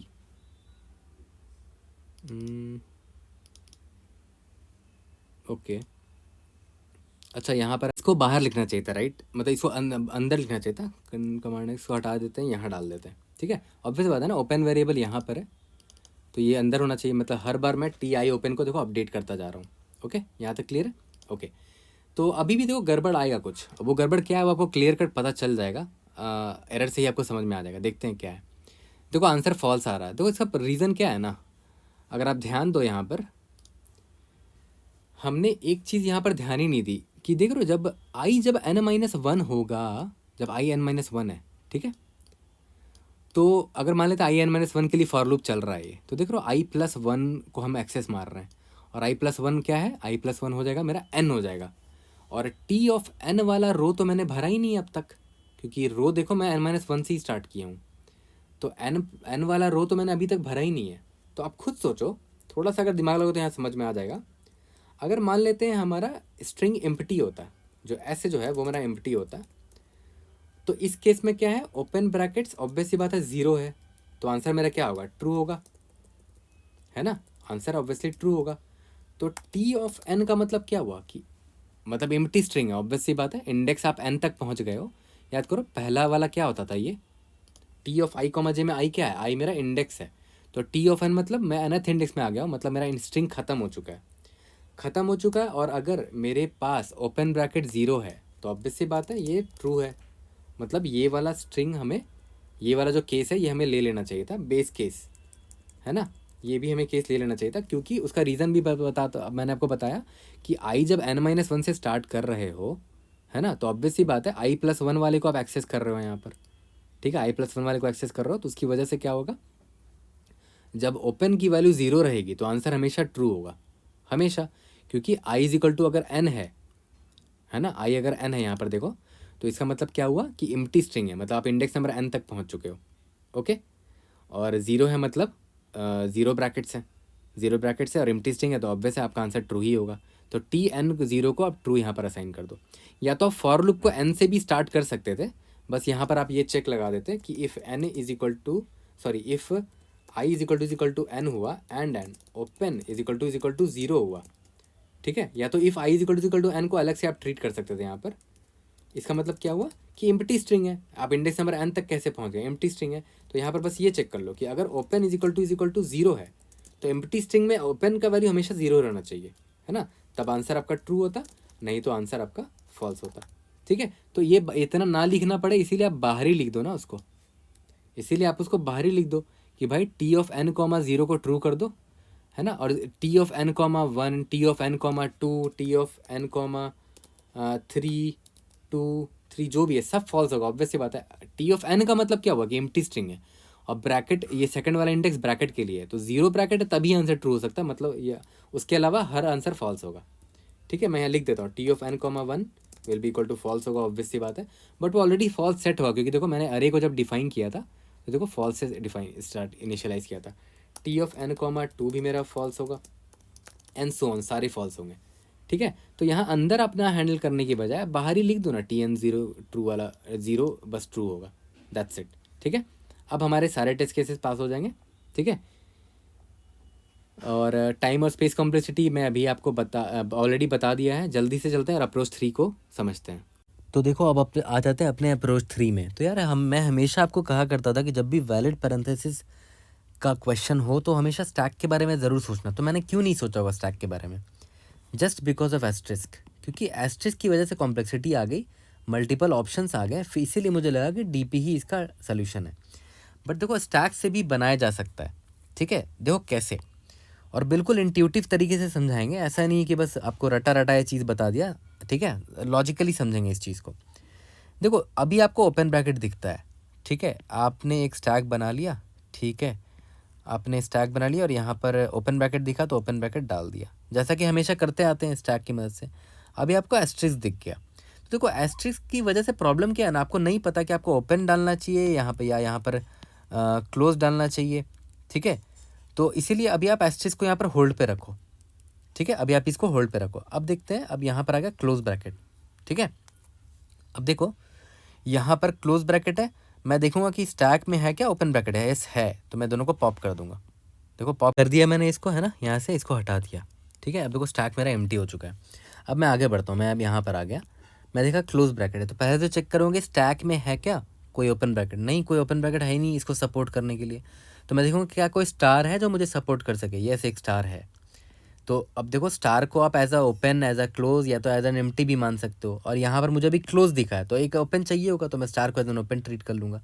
ठीक है, तो इस स्टार को भी मैंने हटा दिया। ठीक है, एक स्टार यूज़ हो गया और ये बैलेंस आउट हो गया और मैं आगे बढ़ गया, मेरा आउट ऑफ बाउंड हो गया, कहीं पर भी मुझे इनवैलिड केस नहीं देखा, तो मेरा आंसर ट्रू हो गया। ठीक है, ये तो हो गया बहुत सिंपल था टेस्ट केस। अब थोड़ा सा इस टेस्ट केस को कॉम्प्लेक्स करते हैं। मान लेते हैं हमारा टेस्ट केस कुछ ऐसा होता, टेस्ट केस चेंज करते हैं, ये ऐसा होता, ये ऐसा होता, ये ऐसा होता, इसके बाद एस्ट्रिस्क होता है यहाँ पर। ठीक है, अब देखते हैं क्या होता है। सबसे पहले मैं यहाँ पर आया, मैंने देखा ओपन ब्रैकेट है, स्टैक पे डाल दो, हमेशा की तरह ओपन ब्रैकेट को हमेशा स्टैक पे डालते थे, डाल दिया। इसके बाद मैं आया क्लोज ब्रैकेट में, जब भी क्लोज ब्रैकेट आता था मैं क्या देखता था कि क्या ये स्टैक में कोई एलिमेंट है, हाँ है तो पॉप कर दो, क्योंकि वो उसको बैलेंस आउट कर देगा, तो ये दोनों पॉप हो गए। ठीक है, अब मैं यहाँ पर आ गया, ये क्लोज ब्रैकेट है, तो मैं देखूँगा कि क्या कोई है क्या ओपन ब्रैकेट, कोई ओपन ब्रैकेट है, नहीं है, ऑब्वियस सी बात है, देखो ये खाली है, तो ये चेक करेगा कि क्या कोई स्टार है जो मुझे हेल्प कर सके। अभी याद करो, अभी तक हमने कोई स्टार देखा भी नहीं है, तो ऑब्वियस सी बात है, ना मुझे स्टार मिला, ना मुझे कोई इस स्टैक में कोई ब्रैकेट मिला जो मुझे हेल्प कर सके, इसको हेल्प कर सके। ठीक है, तो मैं आंसर हमारा फॉल्स हो जाएगा, और सही बात है फॉल्स होना भी चाहिए, क्योंकि आप कोई भी एंगल से इसको आप वैलिड नहीं बना सकते। देखो ये तो बैलेंस हो गया, चलो मान लिया, फिर ये आ गया ना, उसके बाद एस्ट्रिस्क आ गया, भाई आप एस्ट्रिस्क में कुछ भी डाल दो, ये डाल दो या ये डाल दो या एम्प्टी रखो, कभी बैलेंस ये हो ही नहीं सकता, क्योंकि देखो इस क्लोज ब्रैकेट को बैलेंस करने के लिए कोई है ही नहीं, है ना, हेल्प करने के लिए कोई नहीं है, तो इसका आंसर फॉल्स हो गया। ठीक है, अब एक दो और टेस्ट केस देखते हैं। देखो ये बेस्ट एग्जांपल है जिससे आपको हर चीज़ें क्लियर हो जाएंगी। ठीक है, अभी मैं आया, सबसे पहले मुझे एस्ट्रिस्क दिखा, तो मैंने पहले एस्ट्रिस्क यहाँ पर रख लिया कि भाई बाद में हो सकता है काम आए। ओपन ब्रैकेट दिखा, डाल दिया, फिर से ओपन ब्रैकेट दिखा, फिर से डाल दिया, क्लोज दिखा, इसको पॉप कर दिया, फिर से क्लोज दिखा, इसको पॉप कर दिया, स्टैक एम्प्टी हो गया। अब मैं यहाँ पर आया, फिर से ओपन दिखा, स्टैक में यहाँ डाल दिया, फिर से एक स्टार दिख गया, तो एक बार एक और स्टार दिखा, वो मैं यहाँ स्टोर कर लेता हूँ। ठीक है, अब देखो इंडेक्स आउट ऑफ बाउंड हो गया, मैंने स्ट्रिंग के सारे कैरेक्टर्स देख लिए, बट देखो स्टैक अभी भी मेरा खाली है, खाली नहीं है, और ये भी खाली नहीं है, स्टार भी है, मतलब और भी कैरेक्टर्स हैं जिनको मैंने अभी तक प्रोसेस किया ही नहीं है। है ना। मतलब ऐसे ऐसा केस भी होगा कि कुछ बचे रह जाएंगे, देखो रेसिडुअल एलिमेंट्स बचे रह जाएंगे, ठीक है। तो जब पूरा कैरेक्टर आपने छान मार लिया उसके बाद भी आपको देखो पोस्ट प्रोसेसिंग करना पड़ेगा। यहाँ पर देख रहे हो कुछ कुछ रिमेनिंग एलिमेंट्स है, तो यानी कि बाद में भी कुछ करना पड़ेगा। तो ठीक है, बाद में करते हैं। तो अब देखो क्या करेंगे, सबसे पहले मैं स्टैक में देखूंगा कि भाई ओपन ब्रैकेट है क्या, हाँ है। तो ऑब्वियस ये ओपन ब्रैकेट, तो इसको एक क्लोज ब्रैकेट चाहिए होगा, ठीक है। तो देखो ऑब्वियस ये बात है, सबसे पहले मुझे ये वाला स्टार दिखा था, उसके बाद ये वाला स्टार दिखा था, है ना। तो मैं इंडेक्सिंग कर देता हूँ 0 1 2 3 4 5 6, ठीक है। तो अब एक बात बताओ, ये जो ओपन ब्रैकेट है इसका इंडेक्स याद है क्या था, ये था ना, ये वाला ओपन ब्रैकेट है जो कि यहाँ पर प्रेजेंट है अभी, इसका इंडेक्स क्या था, 5 था। यहाँ मैं लिख देता हूँ, इसका इंडेक्स 5 था। अब ये वाला जो स्टार है याद है, ये सबसे पहला वाला स्टार था, 0, इंडेक्स नंबर क्या था, 0 था। और ये वाला जो स्टार है सेकंड वाला, वो ये वाला इंडेक्स वाला है 6, ठीक है। तो अब आप मुझे ये बताओ, आप कैसे पता करोगे कि ये वाला जो 5th इंडेक्स वाला ओपन ब्रैकेट है वो उसको हेल्प ये करेगा 0th इंडेक्स वाला या 6th इंडेक्स वाला, कौन कर सकता है, खुद सोचो। ऑब्वियस ही बात है, इस ओपन ब्रैकेट को एक क्लोज ब्रैकेट चाहिए। तो अगर मैं 0th इंडेक्स वाले में क्लोज ब्रैकेट बना दूं तो भाई क्या हेल्प हो गया, नहीं हेल्प हुआ, ऑब्वियस सी बात है, गड़बड़ हो गई। तो मुझे क्या करना पड़ेगा, मुझे उस कैरेक्टर, उस स्टार को, उस एस्ट्रिस्क को क्लोज ब्रैकेट में कन्वर्ट करना पड़ेगा जो इस 5th इंडेक्स के बाद आया हो। 5th इंडेक्स में जो ओपन ब्रैकेट है उसके बाद आया हो। तो देखो उसके बाद कौन सा आया, उसके बाद ये आया ना 6 इंडेक्स वाला, ठीक है। तो इसको मैं क्लोज ब्रैकेट में कन्वर्ट करके इसको पॉप कर सकता हूँ। तो मैंने इसको पॉप कर दिया, ठीक है, और ये यूज़ में आ गया, है ना, ये यूज़ में आ गया। ओके, अब एक बात बताओ, चलो ये तो यूज़ में आ गया अभी भी, लेकिन देखो मेरा स्टैक खाली, ये स्टैक तो खाली हो गया और इसका ये वाला यूज़ में आ गया, ठीक है। बट ये एस्ट्रिस्क बचा हुआ है तो कोई दिक्कत नहीं है, स्टैक खाली है, ये एस्ट्रिस्क खाली है, ये एस्ट्रिस्क है, एस्ट्रिस्क को खाली ले लेंगे। याद करो ऑप्शन था ना भाई, एस्ट्रिस्क को आप क्या ले सकते थे, एम्प्टी ले सकते थे, या तो फिर ओपन ले सकते या तो क्लोज ले सकते थे। तो इस बार मैं एम्प्टी ले लूँगा क्योंकि भाई स्टैक ही खाली हो चुका है। मतलब अगर ये खाली हो गया तब मुझे कोई टेंशन नहीं है, मेरा काम हो चुका है। मतलब यानी कि मुझे मेनली क्या चेक करना था कि ये खाली हो गया तब तो टेंशन ही नहीं है। तो बस लास्ट में मुझे यही तो चेक करना पड़ेगा कि इफ़ जो मेरा स्टैक है, स्टैक डॉट एम्प्टी, अगर ये ट्रू हुआ तब मैं रिटर्न ट्रू कर दूंगा। मतलब स्टैक अगर खाली हो गया, ये वाला जो भी स्टैक है मेरा, मतलब सारी चीज़ें बैलेंस्ड आउट हो चुके होंगे तभी तो वो खाली हो गया, तो उस केस में मैं रिटर्न ट्रू कर दूंगा। अगर वो एम्प्टी नहीं हुआ तो रिटर्न फॉल्स कर दूंगा, ठीक है। यहाँ तक क्लियर है। अब एक लास्ट चीज़ देख लो जो कि बहुत इंपॉर्टेंट है, सबसे क्रूशियल पार्ट वही है। याद करो थोड़ी देर पहले, याद है यहाँ पर एक ओपन ब्रैकेट था और यहाँ पर मेरे पास 2 स्टार थे, राइट, एक 0th इंडेक्स वाला, एक 6 इंडेक्स वाला। तो मुझे लेना किसको था, जो बाद में आया है 6 इंडेक्स वाला आया को लेना था ना, क्योंकि देखो स्टैक पे जो ये है ओपन ब्रैकेट, वो उसका इंडेक्स 5 है, ठीक है। तो अब देखो इसका मतलब पता है क्या हुआ कि आपको यहाँ ओपन ब्रैकेट सिर्फ नहीं स्टोर करना पड़ेगा चाहिए, आपको यहाँ पर उसका इंडेक्स स्टोर करना चाहिए बल्कि। तो इंडेक्स नंबर 5 स्टोर करेंगे, ठीक है। इसीलिए मैं स्टैक ऑफ कैरेक्टर नहीं लूँगा, कोई बात नहीं, स्टैक ऑफ इंटीजर ले लूँगा और इंटीजर में इंडेक्स स्टोर कर दूंगा उसका, ठीक है। तो यहाँ पर जो भी ओपन ब्रैकेट्स होंगे उनका इंडेक्स यहाँ पर स्टोर करूँगा मैं, ताकि मैं ये पता कर सकूँ कि ये जो एस्ट्रिस्क है मेरा वो कौन से इंडेक्स का है, ठीक है। तो मैंने देखा कि अच्छा अभी एक ओपन ब्रैकेट बचा हुआ है मेरे स्टैक में, इसका इंडेक्स 5 है, तो मुझे वही वाला एस्ट्रिस्क चाहिए जो 5 के बाद आया हो। तो मैं 6 वाले को मैंने चुना, ठीक है। मैं ये चेक कर लूँगा कि हाँ ये जो 6 वाला इंडेक्स है वो बाद में आना चाहिए इस 5 के, हाँ बाद में आया, तभी तो ये बैलेंस हो सकता है, ठीक है। ओके, तो ये चीज़ तो समझ में आ गया कि मैं स्टैक ऑफ इंटीजर लूँगा और उसमें इंडेक्स स्टोर करूँगा, ठीक है। वो रीज़न भी मैंने आपको बता दिया, सारी रीज़न आपको पता होना चाहिए। ब्लाइंडली मैं आपको वो समझाऊँगा कि हाँ हाँ ऐसे ऐसे कर दो तो अब नहीं समझ पाओ, ग्रो नहीं कर पाया आपका दिमाग, है ना। आपको हर चीज़ का रीज़न पता होना चाहिए, ठीक है। और रिक्वायरमेंट बेसिस पे देखो हम अपने रिक्वायरमेंट को चेंज कर रहे हैं, पहले स्टैक ऑफ कैरेक्टर लिया था, स्टैक ऑफ इंटीजर लिया, ठीक है। और एक और चीज़ देखो, अभी देखो मान लेते हैं आप इस स्टार को किसी कंटेनर में स्टोर कर रहे होगे तभी तो फिर आप एक्सेस कर पा रहे हो ना। तो आपको ढूंढना है कि कौन सा बाद में आया है 5 के, कौन सा एस्ट्रिस्क बाद में आया है। तो इसको भी आप स्टैक में स्टोर कर लो ना, इसको भी स्टैक में स्टोर कर लो, क्योंकि बाद में अगर कोई ब्रैकेट बचा रह गया, ठीक है। तो जैसे यहाँ पर बचा रह गया था इंडेक्स नंबर 5, तो मैं क्या चाहता था कि मुझे सबसे बाद वाला जो एस्ट्रिस्क है वो मिले, है ना, जो कि इसके इंडेक्स के भी बाद आया हो।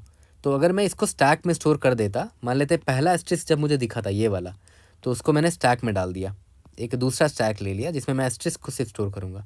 तो यहाँ पर मैं स्टोर कर देता हूँ इंडेक्स नंबर 0। उसके बाद एक और स्टैक देखा था, उसका इंडेक्स नंबर 6 यहाँ स्टोर कर दिया। ठीक है, तो इससे मुझे फ़ायदा क्या होगा ना, बस मैं स्टैक के टॉप से कंपेयर कर लूँगा। अभी इस स्टैक ये स्टैक खाली नहीं है, तो यहाँ पर इंडेक्स नंबर 5 है, तो मैं देखूँगा कि क्या इस 5 में क्या था, ओपन ब्रैकेट था। इसको मैच करने के लिए इस इंडेक्स 5 के बाद कोई ऐसा इंडेक्स है जहाँ पर एस्ट्रिस्क आया हो। हाँ है ना, ये स्टैक के टॉप पर है। और अगर हाँ यहाँ पर 6 ना हो के मान लेते 4 होता तो आंसर फॉल्स, उसी वक्त फॉल्स रिटर्न कर देते, क्योंकि ये मैच नहीं हो पा रहा है ना।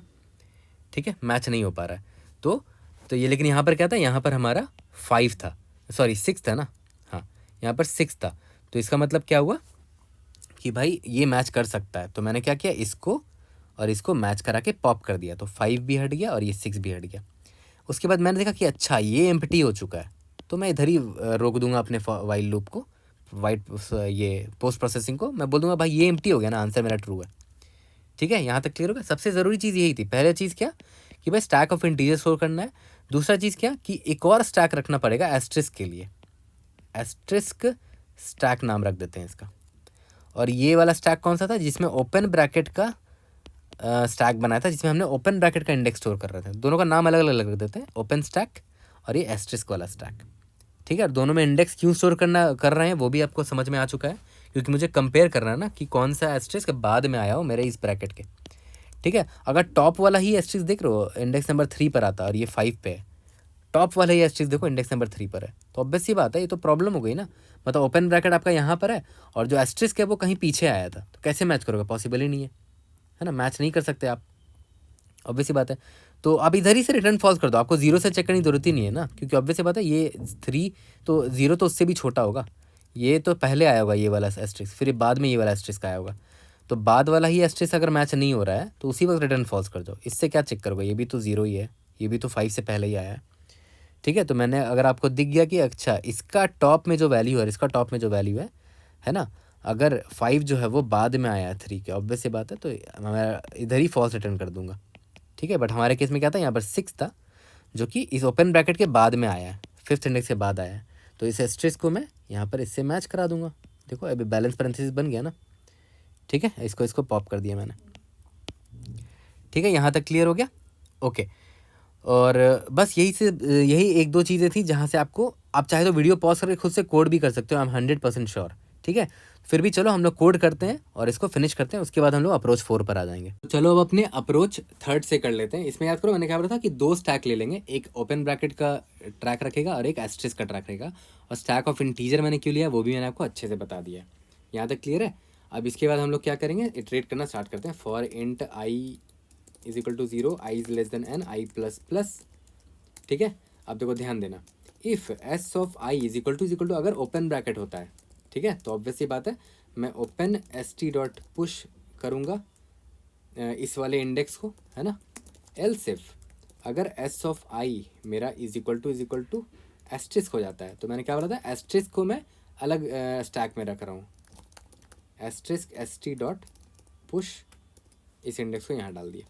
ठीक है, और अगर क्लोज ब्रैकेट आ जाता है, ठीक है, अगर क्लोज ब्रैकेट आ जाता है तो मैंने क्या बोला था कि पहले तो चेक करूँगा कि ओपन एस टी में कोई है क्या element. If not of open s T dot empty, अगर ये खाली नहीं है तो उससे मैं बैलेंस कर लूँगा इस वाले क्लोज ब्रैकेट को। तो मैं क्या करूँगा, open s T dot pop कर दूँगा, तो ये पॉप हो जाएगा। और अगर वो खाली हुआ तो मैं क्या चेक करूँगा कि भाई क्या एस्ट्रिस्क वाले में कोई है जो मुझे सपोर्ट कर सके। Not of A S T R I S की S T dot M T. ठीक है, अगर वहाँ पर कोई है ऑलरेडी तो वो मेरा हेल्प कर देगा मुझे बैलेंस करने में। ठीक है, तो डॉट पॉप कर दिया। ठीक है, और अगर कोई दोनों एम्प्टी हुआ, मतलब इस क्लोज ब्रैकेट को बैलेंस करने वाला कोई नहीं बचा है, तो रिटर्न फॉल्स इधर से ही कर दो। ठीक है, अब इधर ही डिटेक्ट कर सकते हो कि आंसर आपका फॉल्स आ जाएगा।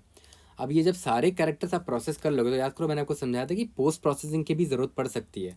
और मैंने आपको एग्जांपल भी दिखाया था। एग्जांपल क्या था, asterisk open open close close open और यहाँ पर एस्ट्रिस्क, कुछ ऐसी है एक एग्जांपल मैंने आपको अभी दिखाया था, राइट। तो इस केस में मैंने क्या बोला था, तब तक चलाएंगे जब तक open s T dot M T ना हो and asterisk s T dot M T ना हो। ठीक है, कोई भी एक एम्प्टी हुआ तो हम निकल जाएंगे वहाँ से, ठीक है। इफ़, अब देखो याद करो, मैंने आपको क्या बोला था कि ओपन एस टी का जो टॉप में जो वैल्यू है, अगर उसका इंडेक्स बड़ा निकल गया एस्ट्रिस्क डॉट टॉप वाले से, तो ऑब्वियस सी बात है, इसका मतलब क्या हुआ कि जो एस्ट्रिस्क है वो कहीं पहले आया है, तो ऑब्वियसली ये इस ओपन ब्रैकेट से वो कैसे मैच हो जाएगा, नहीं मैच हो सकता है, तो इधर ही रिटर्न फॉल्स कर दो। ये भी मैंने आपको अच्छे से समझा रखा है, ठीक है। अगर मैच कर गया तब तो अच्छी बात है ना, तो open s T dot pop कर दो और asterisk s T dot pop कर दो, ठीक है, ओके। ये चीज़ क्लियर हो गया। और जब सब कुछ खत्म हो जाएगा तो बस हम ये चेक कर लें कि भाई ओपन एस टी खाली होना चाहिए, दैट्स इट। अगर वो खाली हो गया मतलब सारे बैलेंस आउट हो गए, हमारा आंसर ट्रू आएगा। रन करके देखते हैं, we should be able to pass all the test cases. Space complexity O of n है इसमें, क्योंकि 2 स्टैक लिया है। Time complexity O of n है, क्योंकि सारे कैरेक्टर्स को सिर्फ हम एक ही बार विजिट कर रहे हैं, ठीक है। तो स्पेस और टाइम भी आपको समझ में आ गया, एक्सेप्ट भी हो गया है। अब हम लोग आ जाते हैं अपने अप्रोच 4 पर। तो देखो आते हैं अब अपने अप्रोच 4 में। देखो मैं ऑनेस्टली अगर बताऊं तो सबसे पहले मैंने इस प्रॉब्लम को अप्रोच 4 से ही बना लिया था। रीज़न क्या है ना कि अभी कल की ही वीडियो में लीड कोड नंबर 1249 जो था कल वाला वीडियो मेरा, उसका अप्रोच 2 जो मैंने आपको सिखाया था ना, एग्जैक्ट वही अप्रोच से बन जाएगा ये वाला प्रॉब्लम। देखो ये वीडियो मैंने अपलोड की थी कल ही, 3 अप्रोचेस से थे, उसका अप्रोच 2 देख लेना एक बार। वहाँ पर मैंने आपको सिखाया था कि लेफ़्ट टू राइट कर हम लोग मूव एक बार ट्रैवल मारते थे और राइट टू लेफ़्ट एक बार ट्रैवल मारते थे। तो लेफ़्ट टू राइट ट्रैवल मारते थे तो ओपन का काउंट ट्रैक रखते थे, और राइट टू लेफ़्ट ट्रैवल मारते थे तो क्लोज ब्रैकेट का काउंट का ट्रैक रखते थे। हमें फ़ायदा क्या होता था याद है, ये अगर ओपन ब्रैकेट का काउंट यहाँ पर ट्रैक रखते थे तो एक्स्ट्रा क्लोजिंग ब्रैकेट है कि नहीं वो पता चल जाता था, एक्स्ट्रा बेकार का। और राइट टू लेफ्ट अगर होता था तो एक्स्ट्रा ओपन ब्रैकेट है कि नहीं वो पता चल जाता था, है ना। तो मतलब वैलिडिटी आप चेक कर सकते हो राइट टू लेफ्ट और लेफ्ट टू राइट ट्रैवल करके। तो देखते हैं, यही सोच मैंने भी रखा था और मैंने देखा कि देखते हैं सॉल्व कर पाते हैं कि नहीं। तो यही एग्जाम्पल ले लेते हैं, star open open close close. क्या था example, star open open close close open फिर से स्टार, है ना। यही मेरा इनपुट था, ठीक है। अब देखो कैसे मैं इसको सॉल्व करूँगा। सबसे पहले लेफ़्ट टू राइट ट्रैवर्स करते हैं, ठीक है, और ओपन का काउंट मेंटेन करके रखेंगे। अभी मुझे यहाँ पर क्या दिखा, मान लेते हैं अभी मैं यहाँ पर हूँ, तो ओपन काउंट मैं यहाँ पर मेंटेन करता रहूँगा। याद करो यहाँ पर मैं लेफ़्ट टू राइट ट्रैवर्स मार रहा हूँ, ठीक है। तो जितने भी मुझे ओपन ब्रैकेट दिखेंगे मैं तो उसका काउंट बढ़ाऊँगा ही बढ़ाऊँगा, और जितने क्लोज ब्रैकेट दिखेंगे तो मैं ओपन का काउंट घटाऊँगा। लेकिन अगर मुझे एस्ट्रिस्क दिखता है तब भी मैं उसको ओपन ब्रैकेट ही मान के चलूँगा। क्यों? क्योंकि मैं लेफ़्ट टू राइट ट्रैवर्स कर रहा हूँ। तो ये एक मेरा अजम्पशन था जो लेकर मैं चला और फॉर्चुनेटली मैं सॉल्व कर पाया इसको, ठीक है। तो यहाँ पर देखते हैं, अभी मुझे एस्ट्रिस्क दिखा है, ठीक है, मैं ओपन का काउंट मैंने +1 कर दिया, फिर से ओपन, अब तो ओपन दिख गया तो +1 कर दिया, फिर से ओपन दिख गया फिर से +1 कर दिया, फिर एक क्लोज दिखा तो मैंने -1 कर दिया, फिर एक क्लोज दिखा मैंने -1 कर दिया। तो ये +1 -1 गया, +1 -1 गया, मेरा बच गया एक +1, ठीक है। अब मुझे एक ओपन ब्रैकेट दिखा फिर से +1, ठीक है। मुझे एक इस एस्ट्रिस्क देखा तो फिर से मैंने कर दिया +1, ठीक है। तो देखो ध्यान दो, यहाँ पर ओपन काउंट का वैल्यू कितना है, ओपन काउंट का वैल्यू यहाँ पर 3 है ना, इतना 3 रह गया। बट क्या अभी एक बार भी ऐसा हुआ कि ओपन का काउंट नेगेटिव गया? नहीं। ओपन का काउंट नेगेटिव कब जाता, जब मेरे पास बहुत सारे क्लोजिंग ब्रैकेट्स आ जाते हैं। जैसे मान लेते हैं एक यहाँ आया था, यहाँ आया था, यहाँ आया था, यहाँ आया था, ऐसे होता। तो याद करो अभी ओपन ब्रैकेट का वैल्यू क्या होता, -1 -1 -1 -1। तो देखो नेगेटिव चला गया, तो कभी ज़िंदगी में बैलेंस तो हो ही नहीं सकता, राइट, कभी नहीं बैलेंस हो सकता। तो हमारा अभी तक हमारा ओपन ब्रैकेट का काउंट जो है वो नेगेटिव नहीं गया, है ना, इसका वैल्यू अभी 3 है, ठीक है। अब मैं सिमिलरली क्या करूँगा, क्लोज ब्रैकेट का काउंट रखूँगा राइट टू लेफ्ट ट्रैवर्स करते वक्त, ठीक है, ओके। यहाँ से देखते हैं, इस बार एस्ट्रिस्क को मैं क्या मान के चलूँगा, क्लोज ब्रैकेट मान के चलूँगा, तो +1 कर दिया। ये भी क्या है, ये क्लोज ओपन ब्रैकेट है ना, तो मैंने -1 कर दिया। तो देखो अभी क्लोज काउंट मेरा 0 हो चुका है, ठीक है, 0 हो गया। अभी मेरा क्लोज ब्रैकेट दिखा तो मैंने +1 कर दिया, फिर से क्लोज ब्रैकेट दिखा मैंने +1 कर दिया, मुझे ओपन ब्रैकेट दिखा तो मैंने -1 कर दिया, ओपन ब्रैकेट देखा मैंने -1 कर दिया। तो देखो ओवरऑल कितना हो गया, 0 हो गया फिर से। फिर मुझे यहाँ एस्ट्रिस्क दिखा, ठीक है। तो एस्ट्रिस्क मतलब क्या हुआ कि मैं इसको क्लोज ब्रैकेट मानूंगा, क्यों, क्योंकि मैं राइट टू लेफ्ट ट्रैवल कर रहा हूँ, तो +1 हो गया। कभी भी ऐसा हुआ कि क्लोज का काउंट <0 हुआ? नहीं हुआ। इसका मतलब <0 का मतलब क्या हुआ कि मेरे पास एक्स्ट्रा ओपन ब्रैकेट्स नहीं थे। एक्स्ट्रा ओपन ब्रैकेट्स होते तो प्रॉब्लम क्या होती, -1 -1 करते रहते, फिर वो नेगेटिव चला जाता, मतलब बैलेंस हो ही नहीं पाता ना, नेगेटिव चला गया। यहाँ पर कभी नेगेटिव नहीं गया, दोनों केस में देखो पॉजिटिव ही रह गया, ठीक है, दोनों केस में देखो पॉजिटिव ही रह गया। ओके, अगर किसी भी केस में नेगेटिव चला जाता मतलब गड़बड़ है, हम उसको सॉल्व कर ही नहीं सकते। अगर आपको बिलीव नहीं होता तो मैं एक और एग्जाम्पल आपको दिखा देता हूँ। मान के चलते हैं आपका एग्जाम्पल ये होता, ठीक है, मान के चलते हैं आपका एग्जाम्पल ये है एस्ट्रिस्क एस्ट्रिस्क एस्ट्रिस्क, ठीक है, मान लेते हैं ये आपका एग्जाम्पल है। आप लेफ़्ट टू राइट ट्रैवल कर रहे हो, तो मैं ओपन का काउंट रखूँगा जब लेफ़्ट टू राइट ट्रैवल करूँगा, क्लोज का काउंट रखूँगा जब राइट टू लेफ़्ट ट्रैवल करूँगा। तो पहले इसको करते हैं ओपन का काउंट। क्या ये ओपन है? यस। ये ओपन है? यस। क्यों? क्योंकि लेफ़्ट टू राइट ट्रैवल कर रहे हैं तो एस्ट्रिस्क को भी मैं ओपन मानूंगा। ओपन है? यस। ये देखो क्लोज है तो -1 किया। क्या ये ओपन है? यस। क्या ये ओपन है? यस। ठीक है, तो देखो यहाँ +1 -1 गया, ओवरऑल कितना हो गया? 4 हो गया। अभी भी ये लेस देन 0 नहीं है ना, लेस देन 0 अभी भी नहीं है। अब मैं राइट टू लेफ्ट ट्रैवल करूँगा और क्लोज ब्रैकेट अकाउंट रखता हूँ। क्या ये क्लोज है? यस, एस्ट्रिस्क है, राइट टू लेफ्ट ट्रैवल कर रहे हैं तो क्लोज ब्रैकेट है ये +1। ये भी क्लोज ब्रैकेट का काउंट होगा, ये भी क्लोज ब्रैकेट की तरह काउंट होगा। ये ओपन ब्रैकेट मिला तो -1 किया, ये क्लोज ब्रैकेट है +1 किया, ये ओपन ब्रैकेट है तो -1 किया। तो देखो +1 -1 गया, +1 -1 गया, आंसर आया 2। अभी भी देखो लेस देन 0 नहीं गया, मतलब पक्का ये वैलिड होगा। देखो ये वैलिड होगा ही, 100% वैलिड होगा। यहाँ पर एक क्लोज लगा दो, यहाँ ओपन, यहाँ क्लोज लगा दो। ठीक है, तो अब एक काम करते हैं, एक इनवैलिड केस ले लेते हैं, वहाँ से और भी अच्छे से क्लैरिटी आ जाएगी। एक इनवैलिड केस ले लेते हैं, मान लेते हैं एस्ट्रिस्क है, क्लोज है, ओपन है, क्लोज है, ओपन है। ठीक है, अब देखते हैं क्या होता है। ओपन लेफ्ट टू राइट जब ट्रैवल करेंगे, क्लोज जब राइट टू लेफ्ट ट्रैवल करेंगे। तो पहले ओपन के लिए करते हैं। क्या ये एस्ट्रिस्क है? तो इसको ओपन में मानूंगा 1 प्लस। क्या ये क्लोज है? यस, तो -1 हो गया, देखो 0 हो गया, राइट। ठीक है, अभी ओपन की वैल्यू 0 है। क्या ये ओपन है? यस, +1। क्या ये क्लोज है? यस, -1। तो देखो ओपन की वैल्यू अभी 0 हो गई फिर से, रिजल्टेंट। क्या ये ओपन है? +1। ठीक है, चलो ओपन तो ठीक है, ओपन अभी लेस देन 0 कभी गया ही नहीं, है ना। अब देखते हैं क्लोज वाले में, यहाँ से ट्रैवल्स कर रहे हैं। क्या ये ओपन है? तो -1 हो गया, इधर ही -1 हो गया। तो ऑब्वियस है यहाँ लेस देन 0 का होगा तो मैं इधर ही रिटर्न कर दूंगा कि भाई पॉसिबल ही नहीं है ना। एक बार भी लेस देन 0 गया अगर मेरा क्लोज, तो ये मेरा आंसर उसी वक्त फॉल्स हो जाना चाहिए कि ठीक है कि मतलब देखो क्लोज नेगेटिव हो जाना या ओपन नेगेटिव हो जाने का मतलब क्या हुआ। जैसे मान लेते हैं ओपन नेगेटिव हो गया, अगर ओपन नेगेटिव हो गया तो इसका मतलब क्या है? इसका मतलब पता क्या हुआ कि क्लोजिंग ब्रैकेट बहुत ज़्यादा थे, जिसने क्या किया, ओपन को नेगेटिव बना दिया -1 करके। ठीक है, सोचो, तुम खुद सोचो ना भाई, तुमने एस्ट्रिस्क को भी ओपन ब्रैकेट माना था, जस्ट इमेजिन, फिर भी क्लोज ब्रैकेट उसको भी ओवरकम कर गया और नेगेटिव बना दिया जब तुम लेफ्ट टू राइट ट्रैवल कर रहे थे। याद करो, लेफ्ट टू राइट जब ट्रैवल करते थे तो एस्ट्रिस्क को भी तुम ओपन मानते थे। सोचो, तो ऑलरेडी जो ओपन ब्रैकेट्स प्रेजेंट थे और इस एस्ट्रिस्क की वजह से जितने ओपन प्रेजेंट थे उसको भी ओवरकम कर गया, उससे भी ज़्यादा है मेरे क्लोज ब्रैकेट, तो ऑब्वियस से नेगेटिव गया, तो आंसर पॉसिबल ही नहीं है ज़िंदगी में।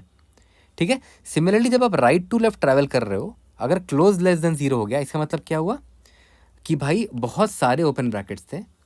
और क्लोज वाले केस में, राइट टू लेफ्ट ट्रैवल्स करने वाले केस में, याद करो एस्ट्रिस्क को भी आप क्या मानते थे? क्लोज ब्रैकेट मानते थे। ठीक है, तो सोचो इतने क्लोज ब्रैकेट जो ऑलरेडी प्रेजेंट है वो, और एस्ट्रिस्क की वजह से जो आए थे क्लोज, वो उनको भी बैलेंस करने के लिए हमारे पास मतलब उससे भी ज़्यादा ओपन ब्रैकेट्स आ गए। देख रहे हो, बहुत सारे ओपन ब्रैकेट्स आ गए, जिसकी वजह से क्लोज की रिजल्टेंट वैल्यू -1 मतलब लेस देन 0 हो गई। ठीक है, ये चीज़ समझ में आ गया। फिर से मैं रिपीट कर रहा हूँ कि जब मैं लेफ़्ट टू राइट जाता हूँ तो याद करो एस्ट्रिस्क को तो मैं ओपन ब्रैकेट मानता ही था, और ऑलरेडी मेरे पास जितने ओपन ब्रैकेट थे वो तो थे ही, अगर उससे भी ज़्यादा मेरे पास क्लोज ब्रैकेट आ गए, ठीक है, तो ऑब्वियस बात है नेगेटिव जाएगा ही जाएगा मेरा ओपन का काउंट। सिमिलरली जब राइट टू लेफ्ट आप ट्रैवल्स कर रहे हो तो एस्ट्रिस्क को आप क्या मानते थे? क्लोज ब्रैकेट, और ऑलरेडी आपके पास कुछ क्लोज ब्रैकेट प्रेजेंट होंगे भी, है ना।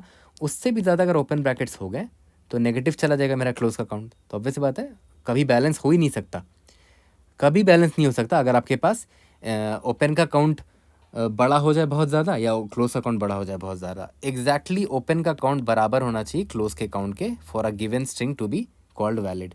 बट देखो इस केस में क्या हुआ, क्लोज बहुत ज़्यादा हो गया इसीलिए नेगेटिव हो गया। इस केस में क्या हुआ, ओपन बहुत ज़्यादा हो गया इसीलिए नेगेटिव हो गया। तो ये देखो, देखा जाए तो ये अप्रोच थोड़ा ट्रिकी है, बट यहाँ पर जो मैंने आपको बताया ना, ये थोड़ा वैलिड, ये थोड़ा सेंस बना रहा है कि भाई इतना ब्रैकेट, क्लोजिंग ब्रैकेट आ गया कि भाई ओवरऑल मेरा ओपन का जो वैल्यू था ना वो नेगेटिव चला गया, या फिर यहाँ पर इतना जो ओपन ब्रैकेट इतना ओपन ब्रैकेट आ गया जितना क्लोज ब्रैकेट था वो नेगेटिव हो गया, क्लोज ब्रैकेट का काउंट जो था वो नेगेटिव हो गया। तो ऑब्वियस सी बात है हमारा आंसर कभी पॉसिबल है ही नहीं। तो इन दोनों केस में आंसर कभी पॉसिबल नहीं है। अगर इन दोनों केस में कभी भी लेस देन 0 नहीं गया तो हमारा आंसर क्या होगा, ट्रू होगा, है ना। अभी जो ऊपर जो मैंने आपको पॉजिटिव टेस्ट केसेस दिखाए थे जिसमें हमारा वैलिड कभी भी ओपन का काउंट या क्लोज का काउंट लेस देन 0 गया ही नहीं था, है ना। यहाँ पर देखो ये 2 है, ये 4 है, मतलब ये वैलिड केस रहा होगा, तभी तो लेस देन 0 कभी नहीं गया ये, है ना। तो हमारा आंसर ट्रू होगा। कोई भी टेस्ट केस ले लो ये हमेशा वैलिड होगा ही होगा, ठीक है। तो देखो मैं आपको फिर से बताता हूँ कि कैसे मैंने अप्रोच 4 के बारे में सोचा, क्योंकि मैंने ये वीडियो बनाई थी ना जब, तो मुझे यहाँ पर से एक चीज़ पता चली थी कि जब भी वैलिड पैरेंथेसिस की बात होती है तो स्टैक आपके मन में आना चाहिए, बट एक और चीज़ आप ट्राई मार सकते हो, लेफ्ट टू राइट वैलिडेट कर लो और राइट टू लेफ्ट वैलिडेट कर लो। तो सेम दिमाग मैंने यहाँ लगा और लकीली वो काम कर गया, ठीक है। तो अप्रोच 4 मैं कहूँगा it's more of a ग्रेडी approach, ठीक है। बहुत कम चांसेस है कि ऐसे अप्रोच दिमाग में आ जाए। मैंने कल ही सॉल्व किया था इसलिए दिमाग में आ गया, बट नहीं आता अगर मैं इसको कल मैंने इस प्रॉब्लम को सॉल्व नहीं किया होता तो, टू बी वेरी ऑनेस्ट, ठीक है। बट हाँ अप्रोच 1, 2 और approach 3 they are very intuitive, वो अब ज़रूर आपको आना चाहिए, ठीक है। चलो इसका कोड करते हैं और इस प्रॉब्लम को आज फिनिश करते हैं। इसका कोड करते हैं। सबसे पहले मैंने क्या बोला था कि 2 वेरिएबल रखेंगे, एक ओपन ब्रैकेट का और एक क्लोज ब्रैकेट का। तो ओपन ब्रैकेट कब करेंगे, जब मैं लेफ्ट टू राइट ट्रैवल्स करूंगा, राइट क्लोज ब्रैकेट कब करेंगे, जब मैं राइट टू लेफ्ट ट्रैवल करूंगा। तो सबसे पहले लेफ्ट टू राइट ट्रैवल्स करते हैं। For int i is equal to 0, i is less than n, i plus plus, ठीक है। If s of I is equal to अगर ओपन ब्रैकेट दिख गया या फिर एस ऑफ आई मेरा मुझे एस्ट्रिक्स दिख गया, तो दोनों केस है मैं ओपन ब्रैकेट ही मान के चलूंगा क्योंकि मैं लेफ्ट टू राइट ट्रैवल कर रहा हूँ, तो ओपन प्लस प्लस कर दूंगा, ठीक है। एल्स इफ अगर क्लोज ब्रैकेट है तब तो ओपन माइनस माइनस कर दूंगा, ठीक है। सॉरी एल्स ये दोनों नहीं है तो क्लोज ब्रैकेट रहा होगा, तो ओपन को मैंने माइनस माइनस कर दिया। और in any case in any situation अगर ओपन मेरा लेस देन 0 हो गया तब तो कोई चांस ही नहीं कि आप वैलिड स्ट्रिंग बना पाओ, है ना। तो रिटर्न फॉल्स इधर ही कर सकते हो आप। ये हो गया लेफ्ट टू राइट का। सिमिलरली राइट टू लेफ्ट का आपको करना है। राइट टू लेफ्ट के लिए मैं सेम कोड कॉपी पेस्ट कर लेता हूँ, ठीक है। और उसमें हमें क्या करना है कि भाई यहाँ पर लिख देता हूँ राइट टू लेफ्ट करना है, राइट। और यहाँ I is equal to n minus 1 से स्टार्ट करूँगा, I greater than equal to 0 और यहाँ पर आई माइनस माइनस। इस केस में क्या होगा कि अगर एस ऑफ आई मेरा क्लोजिंग ब्रैकेट हुआ, ठीक है, या फिर एस ऑफ आई मेरा एस्ट्रिस्क हुआ, तो उस केस में मुझे क्या करना था, क्लोज प्लस प्लस करना है। अगर ये दोनों नहीं हुआ तो पक्का ओपन ब्रैकेट रहा होगा, तो मुझे क्लोज को घटाना पड़ेगा, क्लोज माइनस माइनस। और इन एनी सिचुएशन अगर क्लोज मेरा लेस देन 0 हो गया तो रिटर्न फॉल्स कर देंगे, और कहीं पर भी रिटर्न फॉल्स नहीं हुआ तो लास्ट में मैं रिटर्न ट्रू कर दूंगा। ना लेफ्ट टू राइट में फॉल्स आया ना राइट टू लेफ्ट में फॉल्स आया, तो हमारा आंसर लास्ट में ट्रू होगा। सबसे अच्छा अप्रोच, सबसे ट्रिकी अप्रोच मुझे यही लगा। और ये इसका time complexity O of n है, बट मैं आपको एक बात बताता हूँ, आप सिंगल ट्रैवर्सल में भी इसको सॉल्व कर सकते हो, है ना। अगर एक इंडेक्स आई आप 0 को एक्सेस कर रहे हो तो उसी टाइम आप लास्ट वाले इंडेक्स को एक्सेस कर सकते हो, है ना, n माइनस आई करके। ऑब्वियस सी बात है, मतलब सिंगल फॉर लूप में आप ये दोनों फॉर लूप का काम कर सकते हो, बट मुझे वो क्लीन नहीं लगता, है ना। सबसे बेस्ट तरीका यही है, लेफ्ट टू राइट जाओ फिर एक बार राइट टू लेफ्ट जाए, आपका काम खत्म, ठीक है। I hope I was able to help. See you in the next video. Thank you.